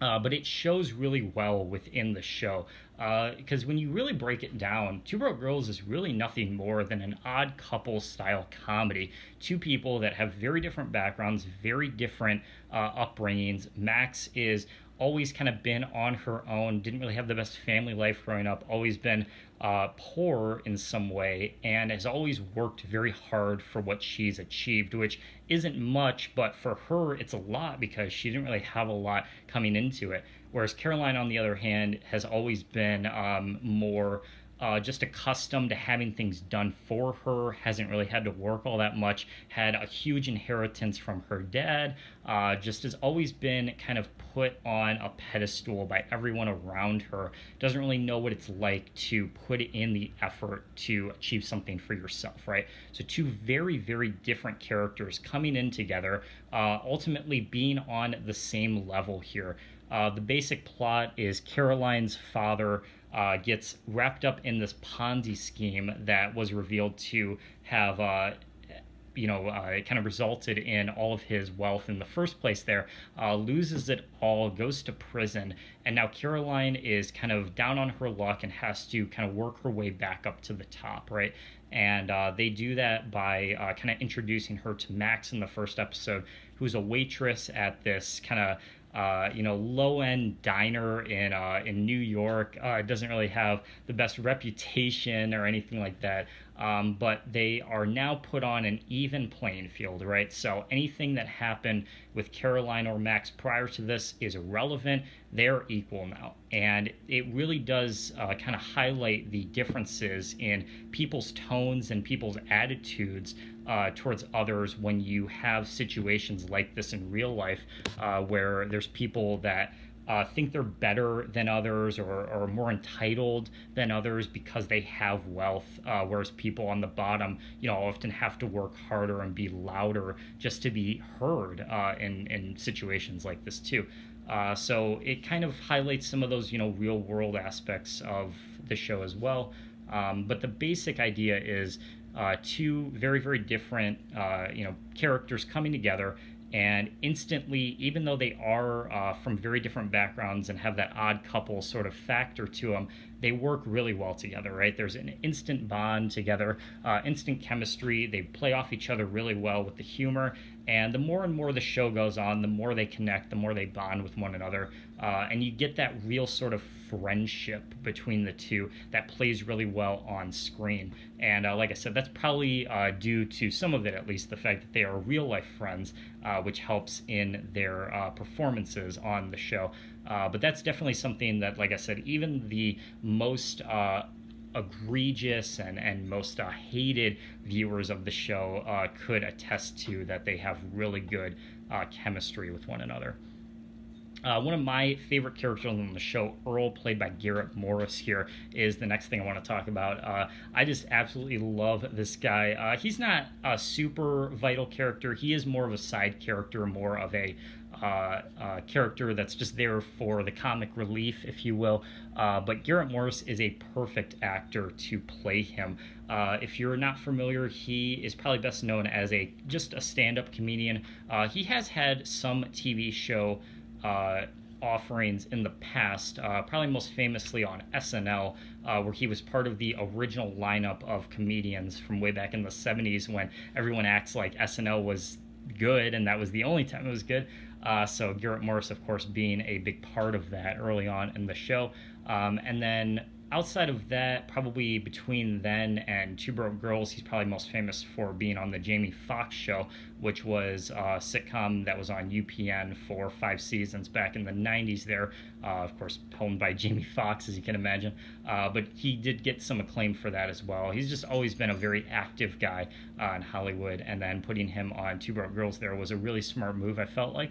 And like I said, he's just a fun character. He's just there for comic relief, has some great one-liners with Max and Caroline as well, has good chemistry with everyone. The entire show's crew and cast, you can tell, really feels very friendly with one another. Like, there isn't any animosity. A lot of the other shows, there seems to be, one or two people that will kind of lead this sort of tone and attitude with themselves, often as, again, being kind of entitled or feeling better than everyone. And it just creates this sort of environment where a lot of the other performers or production crew or whatever the case is just kind of have this animosity towards that person on a lot of other shows. But with Two Broke Girls, it was never like that from everything I've read. The cast really all felt like a family with one another, which I think is really cool. And Garrett Morris, of course, being a big part of that. So Earl, the character, and then Garrett Morris, the actor there, another pro in my book for the show.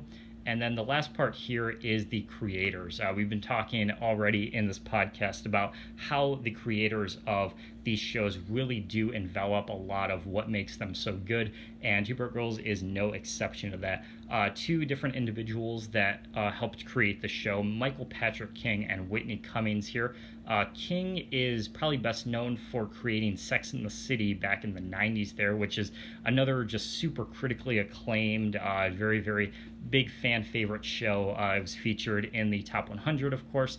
And you can see the relationship that it has to something like Two Broke Girls and the way that it's structured, the way that it's produced and everything.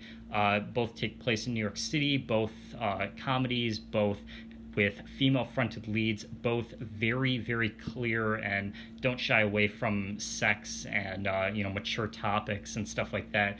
So there's a lot of connections between those two. And the thing that I've always admired about Michael Patrick King is he knows where his strengths are, right? He doesn't try to hide them. He doesn't try to be someone he's not. He knew that taking from elements that made Sex and the City work so well will make this show work just as good, and that's exactly what has happened here. And then we also have Whitney Cummings here, who's another critically acclaimed stand-up comedian as well from New York. Had some bit parts in some movies and TV, but really didn't make her splash in TV before she was a part of Two Broke Girls as a creator and as a writer for the show. Both of them have written individual episodes of the show throughout the run that it had back in the day, and in my opinion some of the best episodes were written by them individually or together, because they understood the characters, they knew that sort of setting and that sort of format from projects they had worked on prior, and they just really have a good sense of what works and what doesn't on these shows, and both of them utilizing their strengths to make it as good as possible. One last thing about Whitney Cummings, too, is she's another person that had a lot of ties with the cast and the crew prior and afterwards. Actually hosts a podcast on YouTube on her very own page where she's had people like Kat Dennings and some of the production members on the show to talk about their experience as well. So again, kind of enveloping this like friendship and family sort of tone and vibe that the show really brought on with all these people, which I thought was really cool. Her podcast, way better than anything you'll hear on this one, FYI, but definitely worth checking out there. But just two that are very well versed in their sort of own lanes. They're coming together again, playing to their strengths and making a great show.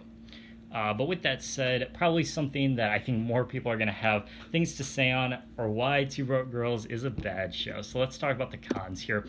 The most probably cited thing, and why I think a lot of people just don't really like it in general, is the utilization of racist and sexist jokes as often as they do.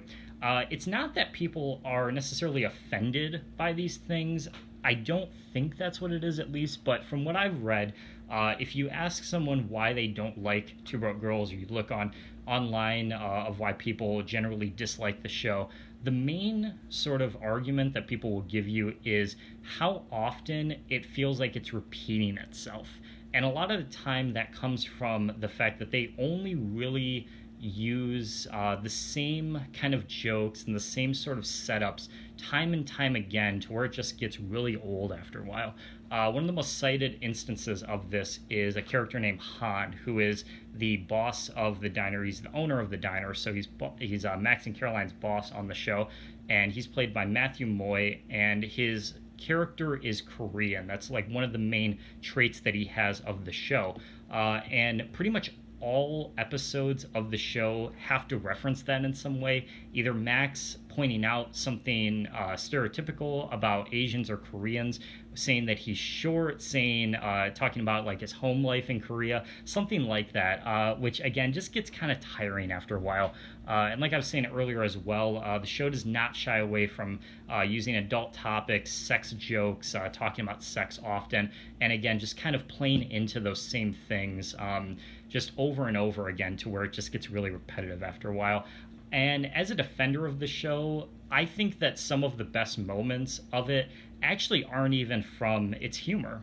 I would actually argue that some of the better moments of the show come from the more serious topics, the more dramatic topics, and the relationships between the characters, the chemistry between characters, things like that, that are more just clear, I think, visually, and I think just like. When you watch it, you just kind of understand it. You know what I mean? Like with the jokes, obviously, that's going to be the main sort of thing that everyone's going to look to see if they like it or not. But once you get past that and you really start going deeper and you know peeling off the layers of the show, a lot of those other aspects kind of come forward as well. So that is something that I do agree with to some degree, that it gets tiring after a while. But I think there's other things, other elements to the show that kind of rebound it and can kind of contradict it to be better, you know, overall. Just the things that kind of even it out, if you will. And then to that degree as well, another thing that they constantly just reference on this show is that it takes place in Williamsburg, New York, the location of the show, of course. And this is another thing that they just always want to remind you of on the show, that they constantly joke about, they constantly kind of poke fun at as well. In real life, Williamsburg is a suburb of Brooklyn, and what it's probably best known for is like hipster culture. There's a lot of shops, restaurants, whatever, just different, you know, stores, locations within the real life Williamsburg that kind of play to this hipster culture and kind of have enveloped this like cliche that it's meant for people that think that way and act that way. And that's something that they constantly talk about on Two Broke Girls too, making jokes about hipsters, making jokes about culture of hipsters, which again can just feel really repetitive. But the other thing too that I think it kind of like unknowingly does a disservice to is the fact that talking about a certain place or talking about a certain location constantly within TV sort of alienates people that don't fully understand what makes that location what it is. And for a city like Williamsburg, which in real life is really small, most people haven't even heard of it.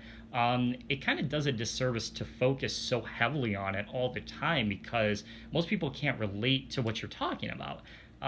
And looking at other shows comparable that do they don't do this at all, have the total opposite sort of stance on this, where they are very unspecific about where the location is, just making it as relatable, as universal as it can be. A lot of those shows have had much more success in terms of its critical reception quality compared to Two Broke Girls, because this is just such a common theme within the show. So some of those other examples could be like The Simpsons, for instance, arguably the best show of all time. And we all know it takes place in Springfield, but we don't know where exactly in Springfield, or we don't know where in the U.S. it takes place. It's been theorized, it's been, you know, rumored to take place in certain states, whatever. But the show itself has never fully said so. And that's because the creators and the producers wanted it to feel very generic, like any American town that you could be living in has all the elements that you know and love, that we can joke about, that we can poke fun at, without getting too specific and alienating people that only know those specific things, like Williamsburg, for instance. Malcolm in the Middle, another great example, critically acclaimed sitcom, of course, from kind of the same time as Two Broke Girls there, never giving a direct location as to where it takes place, just a very vague, you know, American city that these characters occupy here. So that was always something about Two Broke Girls specifically that I think kind of similar to the way that they relied so heavily on racist and sexist jokes, kind of always came back to bite them, in terms of that they always constantly were referencing Williamsburg and constantly bringing it up to no real fan service, because not a lot of people know what that is.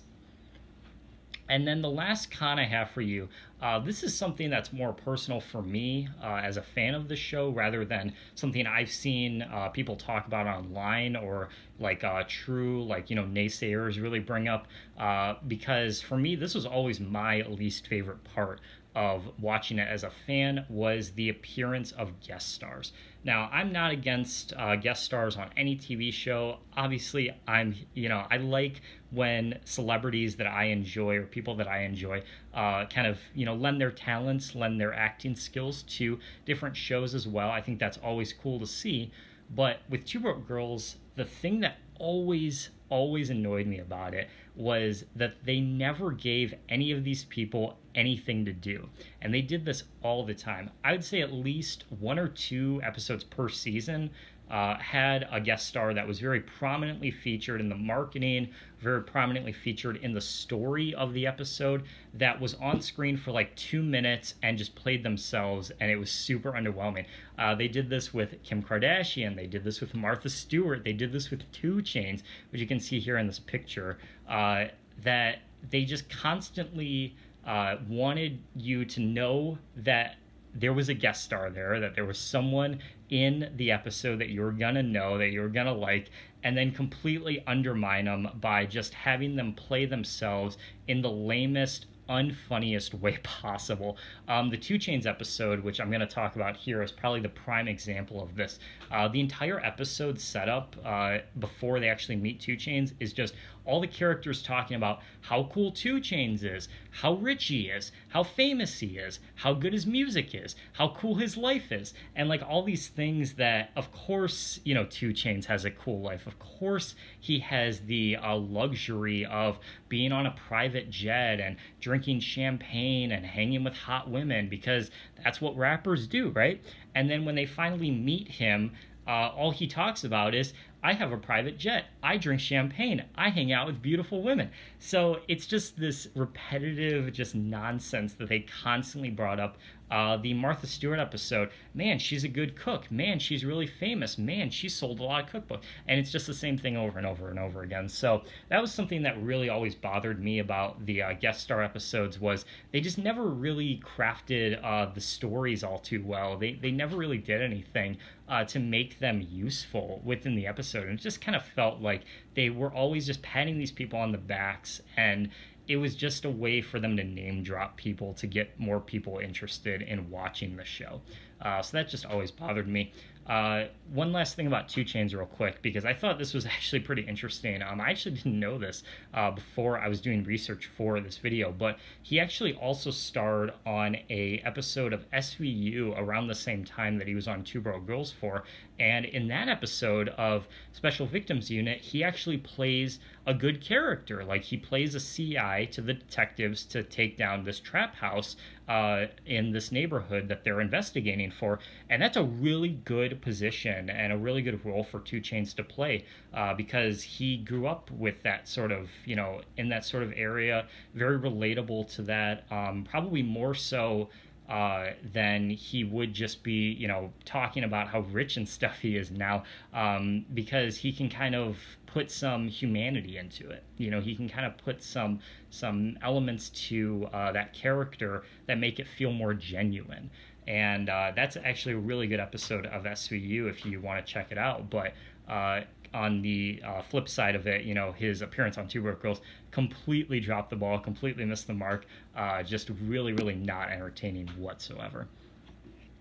And then this is going to be another thing that I think some people are going to be skeptical about, or some people are going to disregard here. 3 things that Two Broke Girls objectively does better than any other show on this list here. So let's talk about those.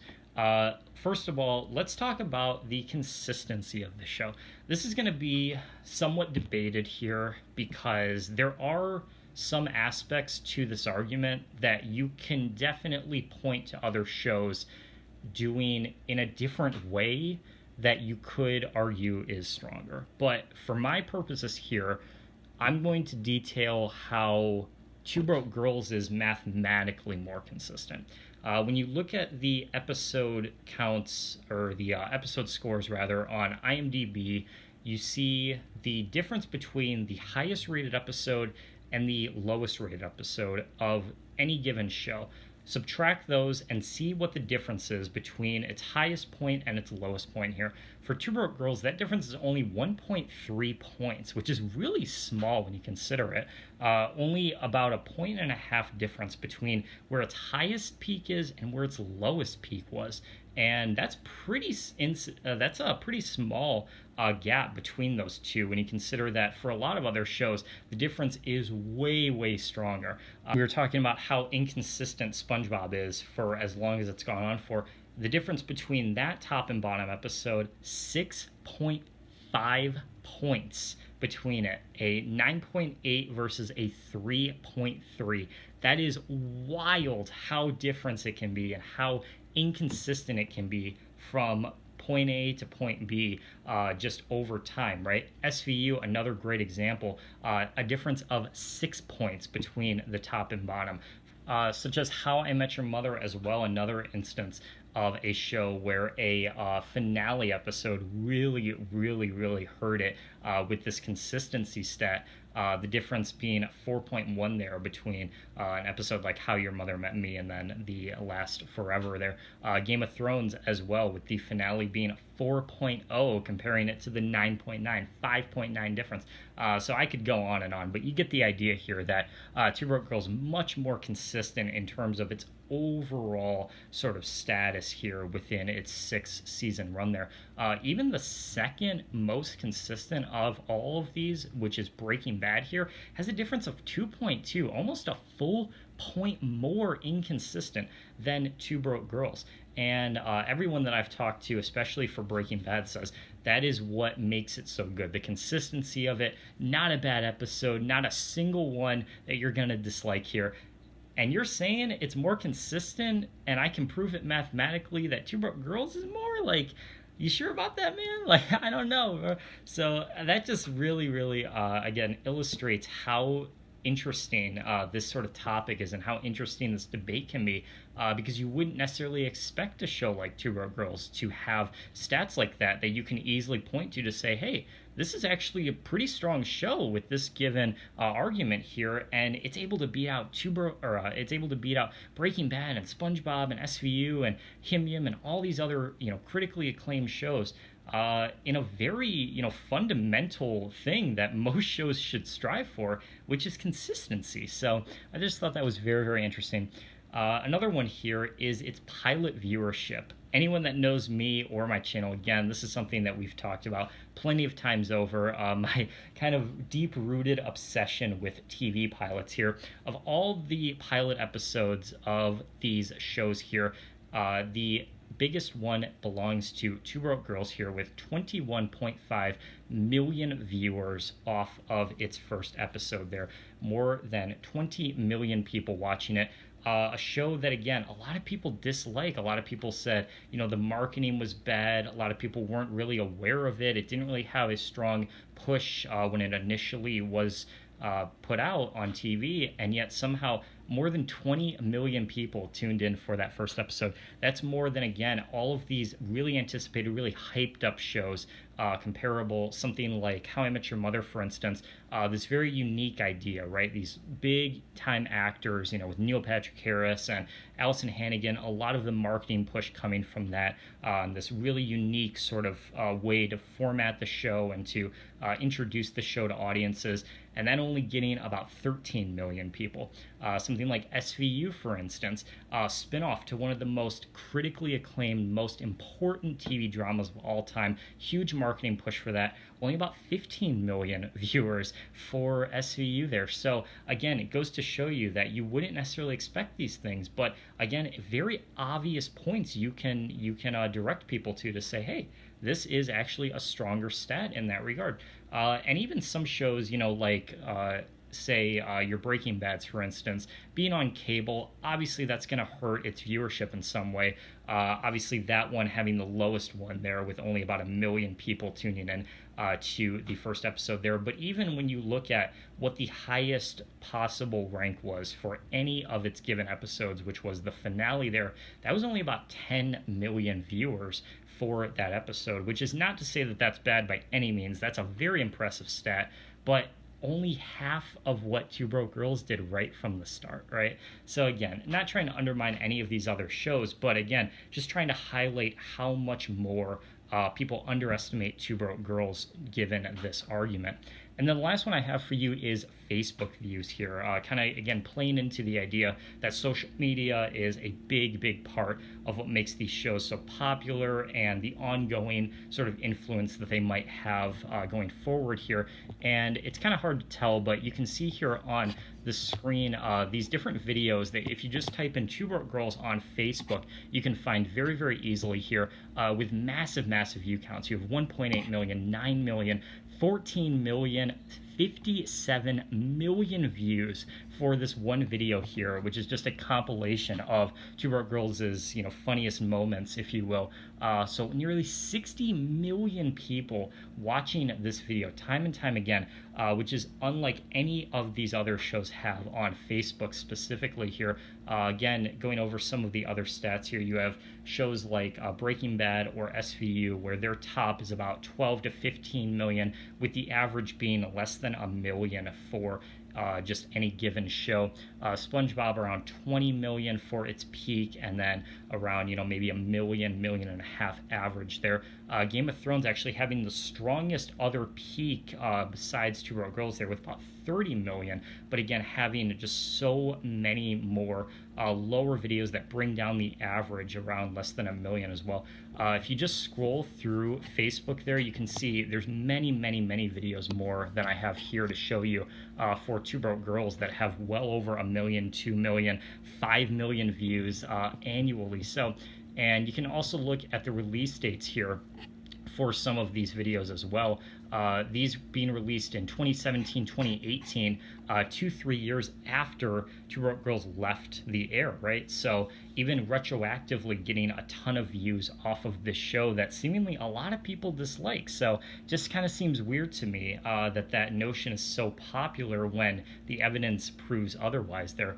And then again, going back to some of the other shows, a lot of those other peaks coming from times when the show was really being aggressively marketed in some way, maybe for like a season premiere or season finale. I know for for Game of Thrones rather, the video with 33 million I saw had been released right before the 8th season had started. So again, a lot of the marketing push going to go for the final season there and getting a lot of attention on people so that they'll watch it. But contradictingly, Two Broke Girls after it had already left air there. And as we wrap up this podcast here, we have one more show to talk about, which is Breaking Bad here. A lot of hype, a lot of talk surrounding this show as we've been discussing throughout here.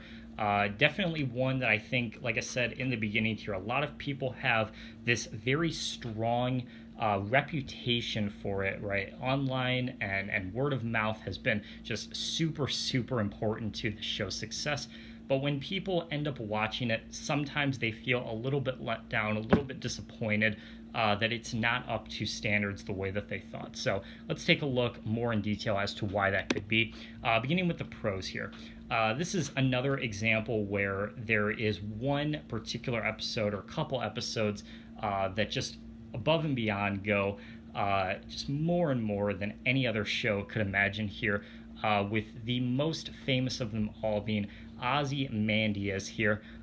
This is the episode that both Mike and Matt agree that is the greatest when it comes to Breaking Bad here. It is a 10 out of 10 on IMDb and ratings graph here. It is just a super critically acclaimed, fan favorite episode without any flaws seemingly. I have to admit I have never seen it. I'm not up to that point in the episode count, so I can't really say as to why it is, but I'm sure someone will let me know in the comments as to why the episode is as great as it is. Going from that though, one that I have actually seen a little bit of that I can talk about here is the episode Fly. Now, comparing it to something like Ozymandias, might seem weird to put them both in the same category here, because as a result of shows or episodes rather being high up 10 out of 10, 9.9, 9.8 out of 10, for instance, Fly actually has the lowest rated score on IMDb and ratings graph with only about 7.8, at least on IMDb there. So again, that's what gets the difference of 2.2 we were discussing earlier there. So it might seem weird to put this in pros because lowest rated, a lot of people, including Mike again, saying that it is the worst episode of the show. A lot of people saying it's really boring. It doesn't really add much to the narrative. Just kind of very forgettable, very just sort of clunkily produced episode here. And to that, I would disagree because from what I've seen online, a lot of people claim that this episode is a forgotten, underrated masterpiece. You have tons of critical reception for this episode, pointing it to one of the greatest in the series. You have people reviewing it, giving it A+ scores, 9 out of 10, 10 out of 10 potentially for some of these individual reviewers. And for almost all of the articles out there that are every episode from Breaking Bad ranked, all 62 episodes ranked from Breaking Bad, Fly is consistently on the higher end of that list. I haven't seen a single one put it below like 25, at least in the top half, with some going as high as the top 10 or even top 5 of the list there. And you're telling me it's a bad episode? I don't know about that, man. Like, it's a pretty strong argument out there to say that it is a pretty fantastic, underrated episode there. One, again, that I haven't seen a ton of, but I've seen, some clips here and there. To me, I've mentioned before in previous videos that Breaking Bad's biggest sort of pro in my book is the emotional tinge that a lot of the dialogue has, and a lot of those more just very heartfelt and very impactful scenes. And this seems like one that would be right up my alley in terms of just the direct chemistry between the characters there, and having a lot of really smooth, really tense dialogue that really elevates these performances of these actors here. Speaking of which, my last pro is, of course, going to be Bryan Cranston and Aaron Paul's chemistry. Little pun there for you. I absolutely love these guys together on screen. I talked about before that Jesse, played by Aaron Paul, is my favorite character on Breaking Bad, and I just love his performance, man. He is just a standout actor on the series. Of course, Bryan Cranston, too, doing a lot of previous work that was unlike Breaking Bad, doing a lot of comedic work on shows like Malcolm in the Middle, probably most famous for, but just completely switching his kind of mindset to be the character of Walter White for this show, really having to put a lot more effort, a lot more work into really elevating this performance the way that he does, and it stands out as one of the best that TV has to offer there. So no question in my mind that that is easily one of the best elements of the show. However, there are some performances, some characters that many people would argue are some of Breaking Bad's worst. And we're going to start off with talking about Marie, Skyler, some of the other female characters on the show in general. This is something that actually Matt and Mike brought up when we talked about Breaking Bad in our drama tournament, was the lack of a really centralized, developed female character on the show. A lot of the great moments, a lot of the great sort of aspects of Breaking Bad fall on the main characters like Jesse and Walter, of course. The female characters don't really get that same sort of attention, and some of the main ones within the series, Marie and Skyler especially, you really expect them to have more development, more status within the overall roles that they play, but it just never comes, And Marie specifically is seemingly a really hated on character, really just disliked by a lot of people, both fans and people that don't like the show as well. Just a really, mean, kind of manipulative, Karen type character, right? Just that's the best way I can describe her for anyone that hasn't seen it. Just really always wants to get her way, always wants to put people down if it means making herself look better, just has like all those elements to her character that are just really unlikable in many ways. And again, that's something I've talked about before. Mike actually has done a video on that as well, talking about his distaste for Marie. So even as a huge fan of Breaking Bad, again, that's something that we can all kind of universally agree upon, that the show just didn't do well. And then another character as well that more so Mike has talked about in the past is Ted. This is kind of if you know kind of a situation. But Ted, another one that just completely is disliked by pretty much everyone that has seen the show. Just some of the stuff that he does later in the series, just really, really working against him. Again, a very unlikable character in general. So those are the main sort of aspects that I've seen a lot of people talk about, like even fans of the show, some of the characters that they really don't like. But one thing that I have actually read upon quite a few people that directly do not like this show, right? People that have claimed the show to be overrated, overhyped, whatever the case is, this is the biggest reason as to why they say that as frequently as they do, is because of the show's pacing and inconsistencies with it. And this is something that even I, as a fan of the show, can kind of agree on with their points here. I do think the pacing of Breaking Bad is very fitting for its style, right? Breaking Bad is one of those shows that's obviously going to focus more heavily on story and characters than spectacle. And you need time. That's just one of the main ingredients to make character development work, is you need time. And so you can't just put everything in at once. You can't just put all of their individual aspects and individual character traits all at the front and then make the rest of the show just action-based. It just doesn't work like that. So I think that is important within the show's context that they need to have there. But the main reason why a lot of people would say that they don't like Breaking Bad and why they just say that the pacing is bad is because they themselves don't have time to develop those characters and to get into the narrative of the show because they just are trying to watch other stuff.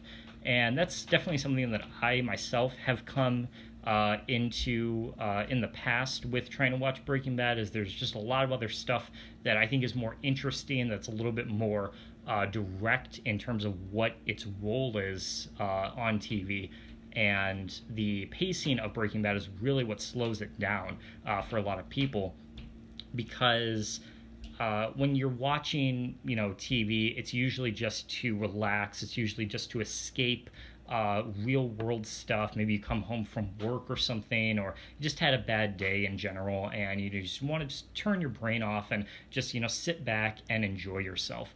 And Breaking Bad deals with a lot of really heavy topics. It deals with a lot of really heavy story arcs that for some people just aren't really going to be that appealing to watch after such a long day. It's something that you really have to pay attention to, think about, again, having a lot of those little subliminal messages thrown in there as well, really deep rooted layerings throughout the show that you really want to focus on.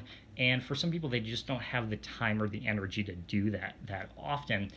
So they would rather watch maybe something that's more comedic to kind of turn your brain off to, maybe a different style of show that's just more about the energy and the spectacle of it. Like we were saying, Game of Thrones is a good example. Something like that, where it's just more about the action and stuff versus Breaking Bad, which is obviously going to be more about story, dialogue, characters, stuff like that.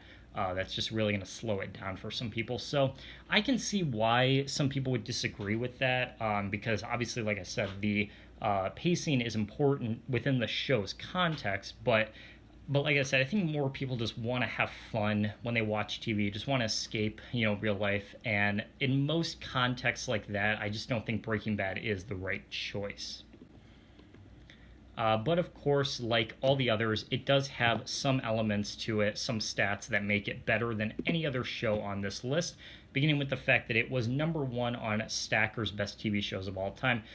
You really could have picked any list from the top 100 that it was the number one on, because there were obviously a ton that had it as the top show, but that's just one of the many examples that I had. So Stacker in particular was just one that had it, so might as well include it there.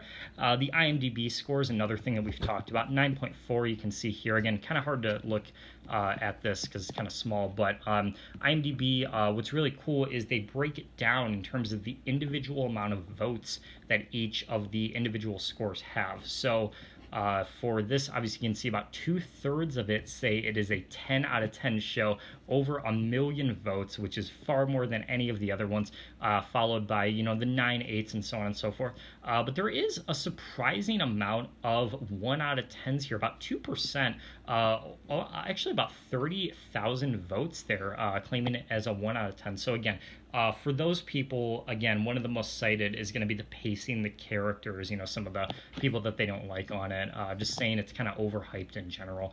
But the overwhelming majority do still say that it is one of the top best shows of all time there.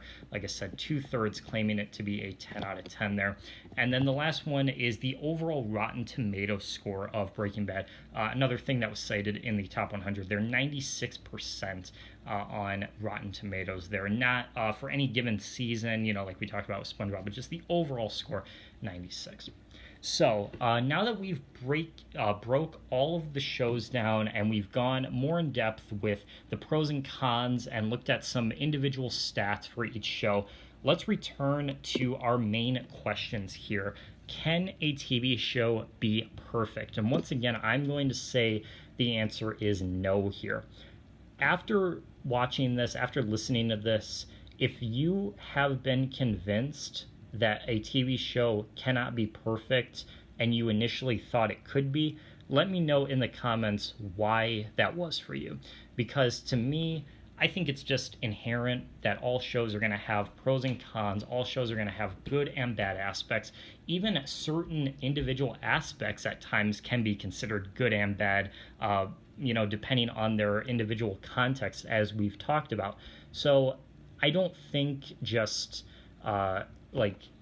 to me at least, it's hard to convince people when you have so many differing opinions on certain elements or certain factors of shows that are going to contradict one or the other based on people's different perceptions of those things. And at the end of the day, that is the main sort of argument I would have as to why shows cannot be perfect here. And then our second question, can any of these shows be the best here? And once again, I'm going to say that is a resounding yes. I think you can definitely make the argument, some more than others, some easier than others for sure, that Breaking Bad, Two Broke Girls, Game of Thrones, Seinfeld, How I Met Your Mother, SpongeBob, or SVU can be the best or worst in any given context within this framework. Now, it's obviously going to be harder the more shows that you put on with it, but I think there is a genuine argument to be had there. I think if you wanted to make the argument that Two Broke Girls is a better show than any of these other ones, you could do that. If you wanted to make the argument that SpongeBob is the best, or SVU, or if you wanted to say they're the worst, if you wanted to say like Breaking Bad is the worst show, you have the opportunity to do it. You have the resources to do it.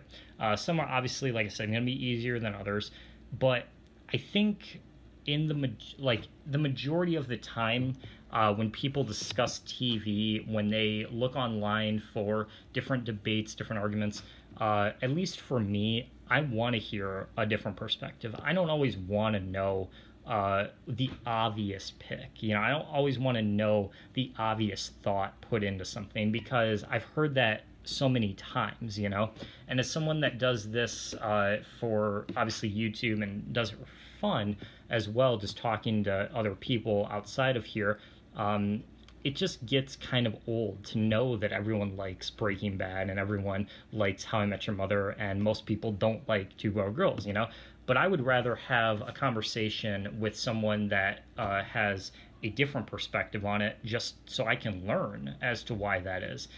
And so, of course, that's my goal with this podcast here, is to kind of highlight and illustrate that is possible, and hopefully while you've been listening or while you've watched this, you can understand a little by little why that is, and apply that to your own life when you have debates and conversations about TV as well. So there you have it, folks. That is the episode, the podcast. Hope you guys did enjoy it. I know this was a long one. I really wanted to go in depth here because, like I said, there's a lot to break down with this topic. I think this is going to definitely lend itself well to some really, really interesting debates, really good conversation. This might be something that I do return to with Matt and Mike because I would love to hear their perspectives on this. Of course, they will probably comment below some of it. But if either of you guys are listening, you want to do another episode dedicated to this and maybe talk about some other shows as well, I would definitely be interested in doing that. So with all that said, let me know, of course, in the comments any of your guys' thoughts. Like and subscribe if you haven't done so already so you don't miss out on the next episode of the Primetime Podcast. This is Nick signing out once again. Thank you for watching, and we will see you in the next one.